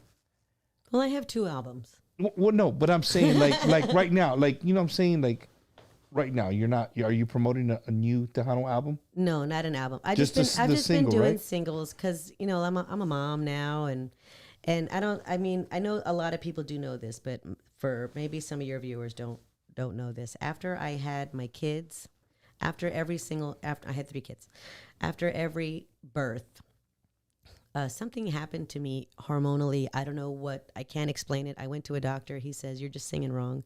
But I lost all control over my vocals. And it took me 2 years to get back to working order. Not even 100%, just enough to continue working in the industry. I remember right after I had my first daughter, when I was living in LA at the time, and I was recording demos for major songwriters. I was getting $400 or $500 a track, 2-3 songs a day, and that included background vocals. Like I was one take. I'll just knock them out and get it done. And after I had the baby, I went in to do another session with, and this is a producer I've been working with since I was like 17 years old. Right. So he knew what I was capable of because he's been working with me for that long. And he told me, I can't work with you like this. You need, as soon as you get your voice back, come back and see me. He sent your ass home. And we'll work together again. He says, but I can't work with you like this. And he goes, and I can't recommend you to anybody for you to get work with like lesser songwriters because you only get one chance for a first impression. And if they hear you like this, they won't call you back. And I don't want to do that to you. So call me when you get your voice back. And I was like, my heart sank and my heart was broken. And within that same time frame, I had got a private audition for The Voice. And I just had a baby, so like my body wasn't there. But I got dressed up in my hoochiest hoochie mama outfit in my highest high heels. And I went down to the audition and I was walking past and the lady stopped me and she was like, oh no, this area is for the singers that are auditioning. There's no managers or family allowed back there. And I was like, do you see my titties hanging out? Like, does it look like, yeah. I didn't tell her that, but I was thinking, I just told her, I'm auditioning, and then like 2 seconds later, my husband walks in with like the baby in the cart, so like there was this moment where like you want to still be confident, but with that one statement that dumbass bitch said, I was like, well, okay, maybe I should take some time off, look after this kid for a little bit, and I'll come back. But just concentrate. And Bumper, I tell you, it took me 2 years to get back to work. So you didn't audition that day? I did, and it wasn't what I hoped at all. Like I didn't recognize my voice, and I knew that driving down there that I wasn't gonna get it. But I was like, I promised somebody that they got me this private audition that you would do it. And I was like, this is it. This is either this is it, or this is gonna take a lot of work to get back. So I remember I was pregnant with my second daughter when I got a call from my old boss in LA. When I first started in LA, I started playing with this band called Soto, the Soto Band. And we did songs like Tina Marie in the original key. Thank you very much. Like every weekend I was singing Tina Marie. What's it? I'm Tina talking square bits to you, baby. Square bits. I just want to be your lover girl in the original key. But I couldn't sing those songs again. But he had asked me to fill in because his singer was pregnant and she was having some complications. Mm-hmm. And I was like, well, I'm pregnant too. I said, but I'll do it because we're friends. I've known him since I was 17 years old. I was like, yeah, I'll drive down there. It's like an hour and a half drive from North Hollywood, where we were living, all the way to like Orange County to do this gig for him. And I did the gig, and dude, I warmed up for like 8 hours straight. Just, I know I have to do this gig. I don't want to suck. I don't want to let this fool down because he helped me in my career growing up. He's the one who got me to audition for the Pink tour and all those other tours. All of his vocalists have done massive tours. And I did the show. It wasn't amazing, but I was able to get through it. And I told myself, if I just keep doing these gigs and if I keep just exercising my voice, I can come back. And it did. It sort of came back. But then I had my second baby. And it's like after that baby pops out, my voice just, I couldn't even, we would go to church on Sunday morning and I couldn't even sing the low harmonies, weren't even coming out right. And definitely no ad libs. I couldn't do any of that. So your hormones did that to you? That's the only explanation that I can provide for myself. There was no, maybe it was, and again, you know, like right after my first daughter was born, like 2 weeks after my daughter was born, my mom died. So some people say, well, it's psychological, and You had a lot of shit going on. Yeah, I mean, it could be a whole mixture of things. I mean, you can never just pin it down. Who knows? Your soul sister here, Aisha, said, "Tell Rebecca She said, tell that fool. tell her to do the rap part for Lover Girl. Oh, She's hilarious when she does it." You have to hold your breath. You have to take a deep breath. And you go, humada, humada, humada, humada, humada, humada, humada.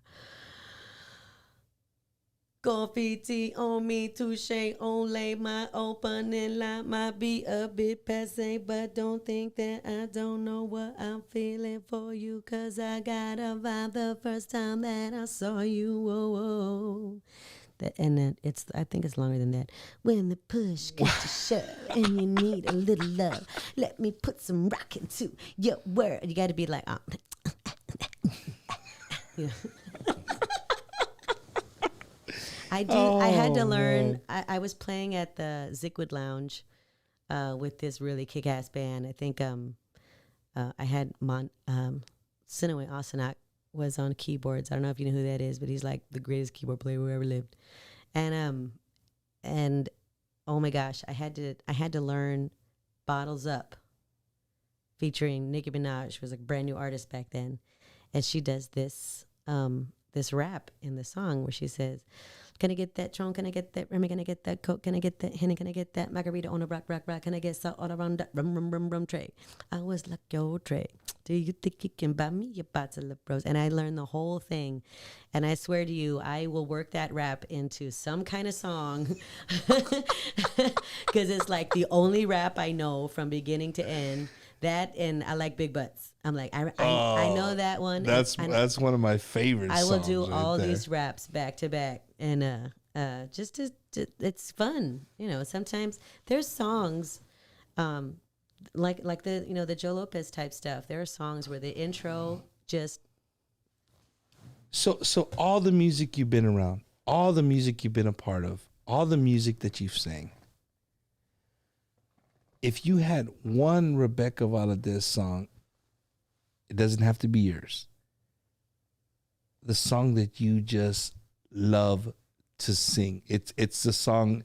If somebody says, "Hey Rebecca, you got one song to sing," what song is that? What song would that be? Hate to put you in a corner like that, but I'm sure you sing tons and tons of great music, but there's got to just be one as an artist. There was one song growing up that we did with the Soto band that I used for a lot of my auditions. And it was by, I want to say CeCe Peniston, but I don't think it was CeCe Peniston. I think it was much older than that. But the intro to the song, she would sing, I think it was, let's see, push this back because I'm about to scream. I can't get off my horse, and I can't let you go. No, no, baby, you are the one. Ooh, you are the one that makes me feel so real. What am I supposed to do, baby? And then I go, oh, I can't do it right now. What am I supposed to do, baby, when I'm so hooked up on you? Then I realize that you were somebody else's girl.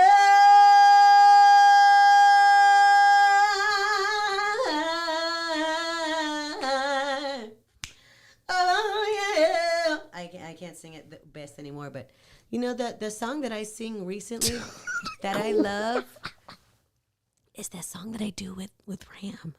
It's so pretty. It's really quiet and it's really pretty. And the lyrics, I cry every time I hear the song. You wrote the song? I didn't. It's a really old song back from the 60s or 70s. And I think it was written by a group called America. I could be wrong. But it was, do you remember that movie, The Last Unicorn? It was like a cartoon. No. You're probably too young. You're probably younger than I am.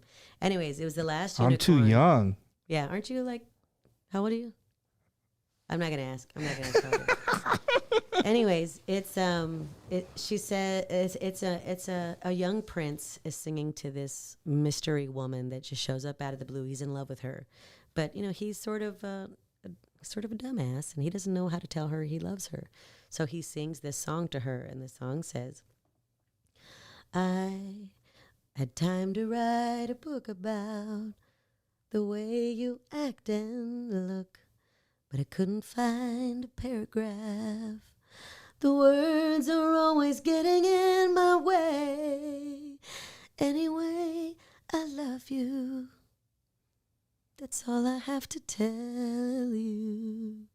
That's all I've got to say. And then Ram sings, and then it's like butter. You laid the velvet out, and now it just throws down the butter. It's so good. I love it so much. Ram. I was like, there's no way. Ram's Budo pedo right now. There's no way he's going to sing. And then he's like, you know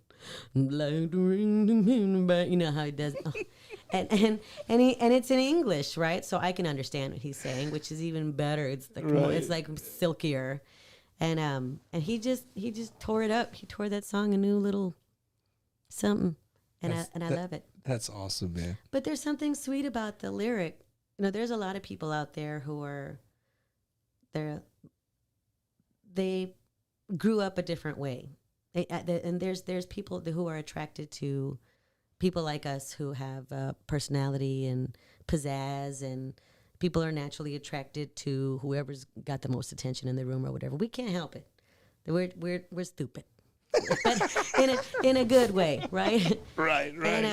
And there's always like somebody who's maybe not so skilled at speaking, but they have these feelings, and like, how do you tell somebody? Like I would have written you a song, but I can't sing. But I don't know how to write a song.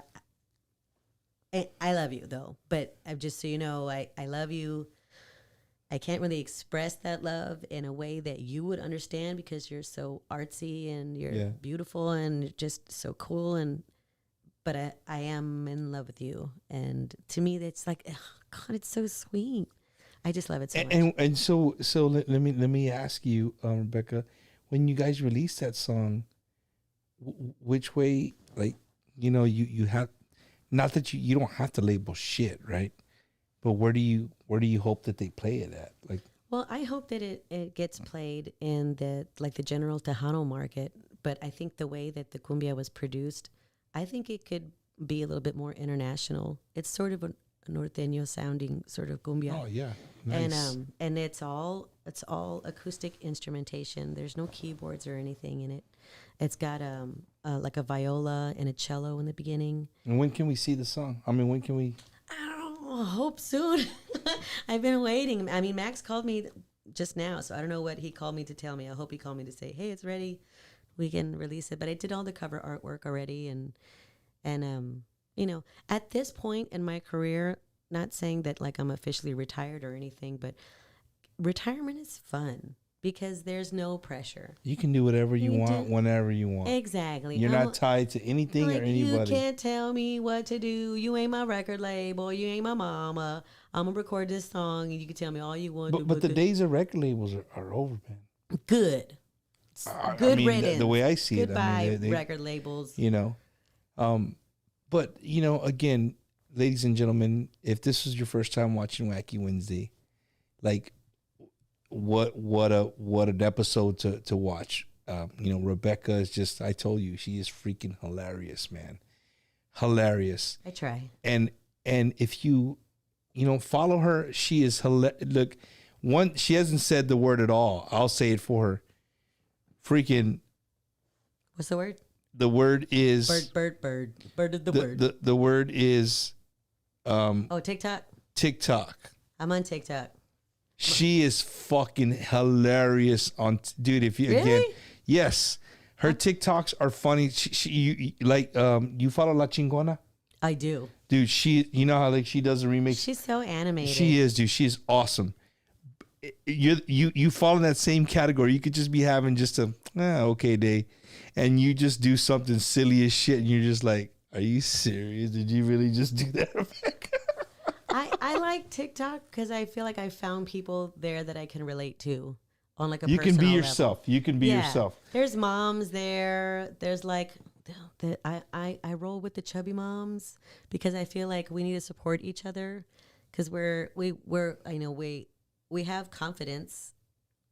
You know when you say moms, you know my Marines. You know I was when I was in active duty. My Marines used to say, you know where we love to go eat at. And I'm like, well, where? Steakhouse, like, maybe a strip club, steak and fries, like, we like going to Chuck E. Cheese. What? And I'm like, what do you mean go to Chuck E. Cheese? Why would we want to go to Chuck E. Cheese? He said, because, all the ladies there, they put out. Alamo? They have kids. Like, so, they've done it. Yeah. They're not virgins. I just like, are you guys serious? Like, oh, man, yeah. We go to Chuck E. Cheese. We get a couple of pitchers of beer. Hang out. We try to figure out. Watch the MILFs. Which moms are single. Which moms. I was like, oh my God. So, hey, it's Wacky Wednesday, man. You never know what you're going to get. Rebecca, if I'm going to give you the mic, if there's anything you want to say, if there's any shout outs you want to give, if there's anything that you wanted to say that we didn't talk about or didn't say. I probably forgot a bunch of stuff. I'll get home later and be like, hey. I should have said this. I should have said that. Gee, just a general shouts out to anybody who's helped support me through these off season. Since I had kids, I haven't really been that active, and the songs that I did put out were there just to maintain relevance. But one of the big shouts out that I need to give is to Severo. Sevy, man. Congratulations, Sevy, on your award, bro. Yeah, Severo was instrumental in resurrecting my Tejano music career because I kept saying no. I just didn't have the confidence in my voice where it was, and I didn't think I would ever record again. And Sevy was just like, just do it, man. Just try it. I got this song. You can record this song. We'll do a little production. Just do it and see what happens. Let's just put it out there. And I was like, nah. And then the next year he'd said it again. I'd like see him somewhere in passing, or he'd hire me to do background vocals for some project or whatever. And he was like, are you ready to record? And I'm like, nah, man. He's like, just do it. Come on, just do it. And I finally said, okay. And it was so nerve wracking. I remember because, even in the studio, I think Shelly Valadez was there. For the first, I think she was there for the second song. I don't remember which song she was there for, but she was like, oh, it was the second song because I wrote the second song, the bachata. Mm. And I told myself, well, maybe somebody will record the song for me because to me it sounded like a dude song. And she was like, record it yourself. Why would you want anybody else to record your song? Just do it. And she was like very persistent, Shelly, right? Just do it. You record your song. Just do it. You just Alpha male, yeah, you got to do, and you got to make it happen. You just do it. You said, do it right now. And I was like, shit, okay. So I've been doing it, but yeah, Sevy was the one who gave me that bit of confidence. But when we were doing the artwork, I went to Jimencio to take my pictures. Mm-hmm. And that afternoon, I performed with Patsy Torres. And, oh my God, I can't believe I can't remember her. Not Tina Mares, no. David Mares' sister. Not Tina? I don't think, it's not Tina. I don't know. I don't remember. Anyways, Melba Mares. We did like this trio 50s thing where we put wigs on. Patsy's really big on wigs. She loves wigs. And we put these 50s like bop wigs on, and we would do this 50s show. And from there, I had to go get my pictures taken. And I was in the parking lot, and as I was parking, and of course I don't think I had my kids with me. I did. I had my daughters with me. And I'm looking at myself in the mirror. And, you look, the mirror in your car, for some reason, tells the truth when no other mirrors will. And I was looking in the mirror, and I was like, oh, gosh, I'm not as thin as I used to be. My hair's kind of frizzy. And I'm like sweaty because we were like doing dances and stuff. And I see this girl getting her stuff ready. She was taking pictures. Well, she was like a model. She looked like she was 17, 18 years old. Freaking fox. Stone cold fox. And I looked at her and I thought, that's what I have to compete with. There's no way. And I immediately had a massive panic attack.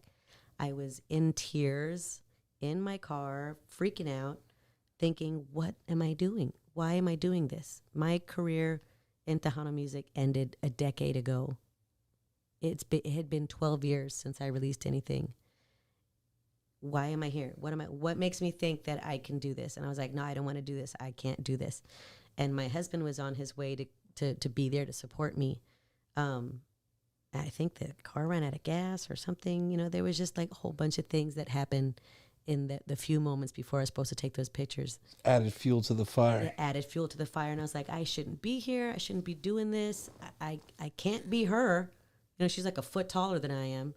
And she weighs 50 pounds less than I do. Like, I don't know what am I doing?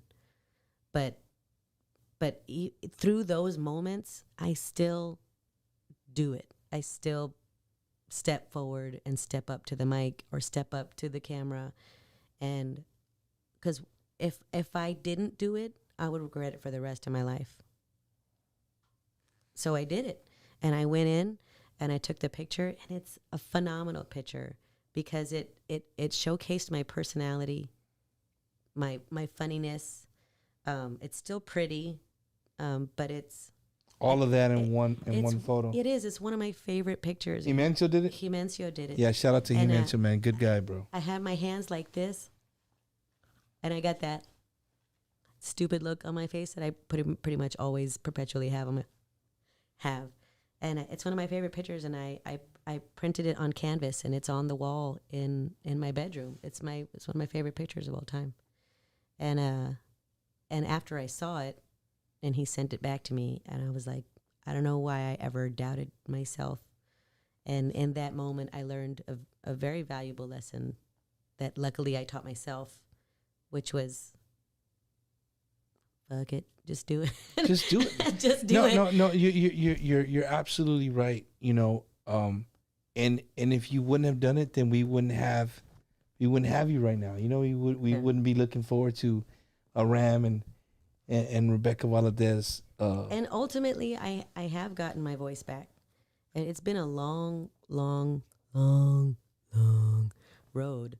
But I can finally start to do some of those ad-libs again, as long as it's in a lower key. You're able to do it. I know your eyes in the morning sun. I feel you touch me in the pouring rain. It's not the old voice. It's a completely new voice that I had to learn to work with. And be comfortable with. Yeah, hell yeah. Hell yeah. So, ladies and gentlemen, if you see Rebecca Valadez and the Bad Aces. If you see them anywhere coming to wherever, an outdoor place, wherever they played, make it a point to go and see her. You will not be disappointed. I promise you will not be disappointed. And I'm good, but the band is badass. They're bad. That's why we call them the Bad Aces. And I love live music, man. I love to hear live music. It's just something about it. You know what I'm saying? Even if it's bad sometimes. It's live. Sometimes at our church, they'll bring in like a new song that they've been working on. Ooh, there was this one song. I can't remember what the song was called, but they messed it up good. And they messed it up good. And you could see the look on the worship leaders' faces. Like there's a section there where the beat drops and suddenly you're going on the upbeat, and they couldn't figure out and that they're all lost. The band is looking around, and the singers are looking around, and nobody, and they're trying to catch up. You know, they're like they're still going. And the first time I heard it, I was like, ooh. And then we came back, you know, the next, because we're there every Sunday. We came back the next Sunday, and they did it again. And I was like, when are they going to not do this song? Stop trying to do that song. It's not going to work. That's it. Stop trying to do that song. Let it go. But I love it. Because I looked at my husband and said, did you hear that? He was like, yeah, I heard it. Shut up. But I said, okay, I'm not going to say anything. Oh man, Rebecca she's a hoot, man. I you know, I didn't get to say the story. You know, Rebecca invited me to be on. She was doing a podcast that, you know, I enjoyed watching the Gibby's Roundtable, and it was about, you know, the Onda Tejana, the do's and the not do's and the don'ts, just everything. I mean, they just had a variety of different subjects, and I got to be. It was like a panel. And I got to be on a show there. I got to go and meet Gibby. And, you know, for me, I was just in awe just to be in the studio where so much greatness had been recorded there. You know what I mean? I'm grateful that Gibby said yes to something like that. Yeah, you know, and I got to meet Gibby and stuff. So it was just, for me, it was, again, another, for a fan, it was just another one of those moments that I continued to keep having while doing this podcast. And before I let you guys go, you saw me post earlier about my YouTube. We are simulcasting now. We're on YouTube Live. We're on Facebook Live. And we're just trying to grow the YouTube channel the way we've grown the Facebook channel. So if you haven't, please like, subscribe, and share to the YouTube channel. It's very simple. It's under Bumper Gomez. It's not hard. It's like the bumper of a car and last name Gomez. And just like, subscribe, and share, man. It doesn't cost you a penny. You never know. You know, you like the show. Maybe somebody will come across your page and be like, hey, let me check this out, and they like it. So if you could do that for me, I would greatly appreciate it. Rebecca, I want to thank you so much for hanging out with me this cold evening. You could be. I could do this every day. Warmed up. Yeah, you love doing this, huh? Let's do this I love to talk. I love to talk. I can't help it. So, you know, again, we look forward to the duet with you and Ram. Me too. And again, man, real quick before I forget, welcome 95.7 to San Antonio. I'm looking forward to, you know, like you said, you know, having two Tejano stations in the same city. Going to keep everybody on their toes, and it's a good thing, man. It's a good thing. Tejano's alive and well, and I hope that we continue to support it however way we can. Rebecca, you have a beautiful, beautiful voice, and I hope you never have another one of those days where you doubt yourself. I have it every day, but I keep on trucking. You got to keep on trucking, man, because, you know, you have fans out here.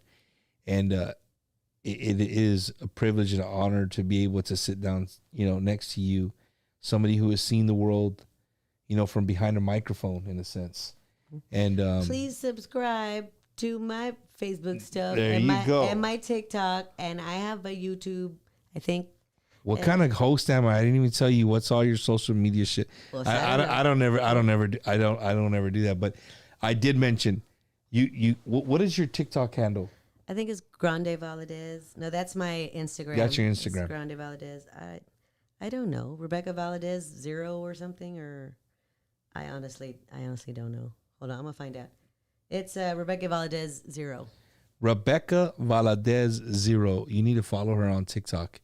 She will make your day. I promise you, man. I promise you. And she has no shame in her game. She does them when she wakes up, before she goes to bed, middle of the day, like bathroom. She does it. Hey, speaking of the bathroom, I cannot get off. Did you see my video? Which one? With the bidet? Oh my God.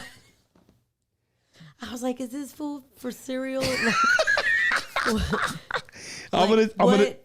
Is he gonna show? Dude, no. Let me tell you. I was worried for you because I was like, is he gonna go? And then it's gonna come out.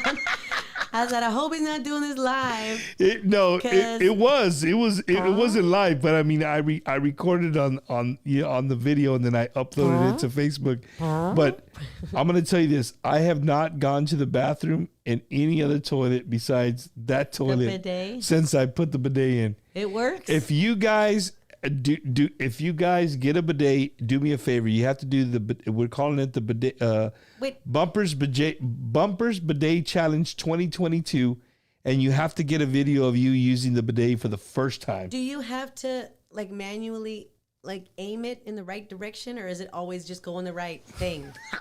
I have to ask, does it shoot the danglies, or does it go up into the pooper? So let me tell you. So the bidet has a few settings, right? One, you can adjust the water pressure, right? Really high or low. I bet you keep it on high. No, I actually we haven't got it more than halfway. I haven't raised it more than that. You don't need to. If you need more than halfway, you got some issues. But if you need it more than halfway, you're enjoying yourself too much. There you go, exactly. So if you hit one button and it does the front for females, right? It has. Oh, so it has two different. Right, two different angles. Okay. But it's pretty accurate. No matter what size butt you have, I think it shoots up to the pooper. Yeah, it's perfect. It does think it cuts down on toilet paper. You know what I mean? And when we went to India, it wasn't so. There was like a shower head thing. A shower head that they use. That yeah, you have to. Yeah. Do the deal because they don't have. And then in Japan, it was like, and it had like colors, like disco colors and junk and of course, all the buttons are in Japanese. So I was like, what does this button do? You see, we started off on a whole other thing. We're trying to end the show. We're talking about bidet. Go out and get you a bidet so you could be cool like Bumper and have a nice clean. They're not expensive. They're like and it's legit. It's good. If you pay more than $50 on Amazon, you gotta. Some you need an electric outlet. You can have hot water and cold water. Most modern homes don't have an outlet next to the toilet. Two, don't have a hot water. It's better than toilet paper. Yeah, it's better than toilet paper. Here's how I know it's better than toilet paper. And I got a story for you. When we were coming from LA, we were driving our cars from LA to Texas, and we pulled over, and I had ran out of wipes for my baby. So I had to go into this public bathroom. There's like a weird museum, and there's people selling rocks. Who's gonna buy rocks? Anyways, apparently a lot of people buy rocks. But I was like, I have to clean this kid. She get like poop and stuff. And while my husband was shopping through the store trying to find wipies, I was in the bathroom trying to I'm like, I use toilet paper to wipe my butt. Why wouldn't it work on my kid?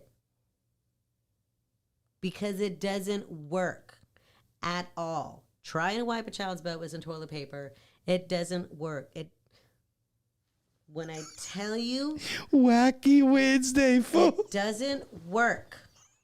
How have we been wiping our butts with toilet paper for hundreds of years?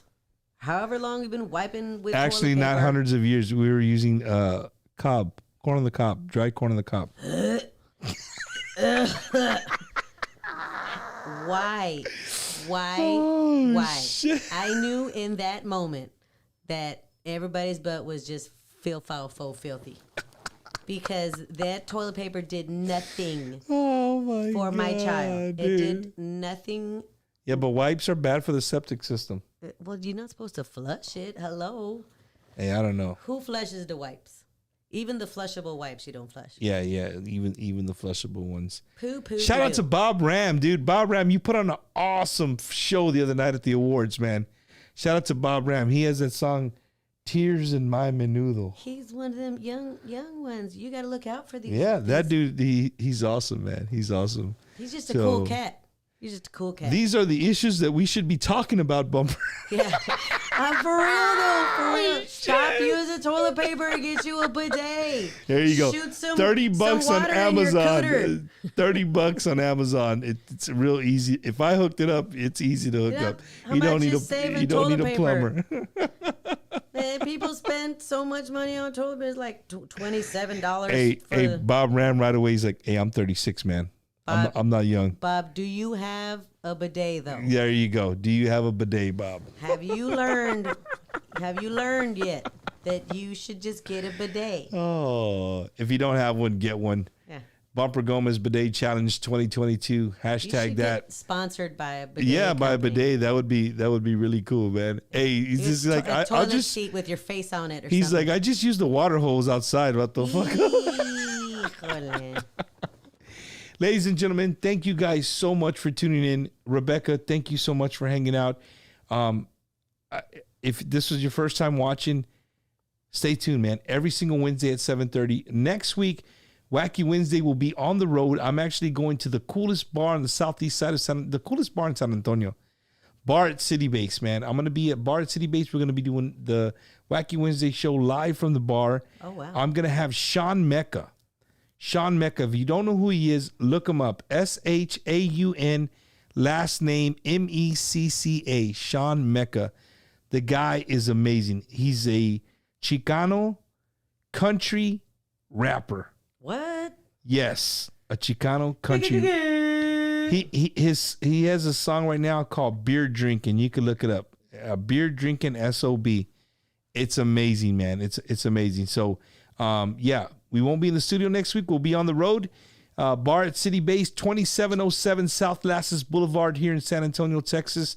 Right across from City Base. Hey, y'all are gonna get wasted. No. I if I'm driving, I don't drink. If I have to be a betting woman, I bet you're gonna have to get somebody to drive you home, cause that's dangerous. Man. Oh, Rebecca knows me too well. She We're gonna knows. do the show at the bar, and it's gonna be so professional. It is. It's going to be very professional. I pride myself on my But professionalism. check it out. So we're gonna do the show regular time 7:30 to 9:30, and then we're gonna have an hour of maybe drinking a few waters, maybe a Dr. Pepper, and then at 10:30 he is gonna do a live show there at Bar City Base, and they get a crowd, man. They get a crowd on weekdays. So we're looking forward. He's played in Austin. He's played all over many places.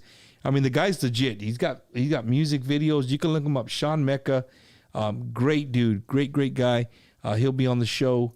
Hey, maybe next time we can have Bob Ram on the show. Mm-hmm. That dude's funny as hell, man. I wanted to have him on my podcast, but we haven't been doing any podcasts. You guys hit up we've been Rebecca busy. and tell her that she needs to start a podcast I again. do. I need to start my podcast. You know, do it again.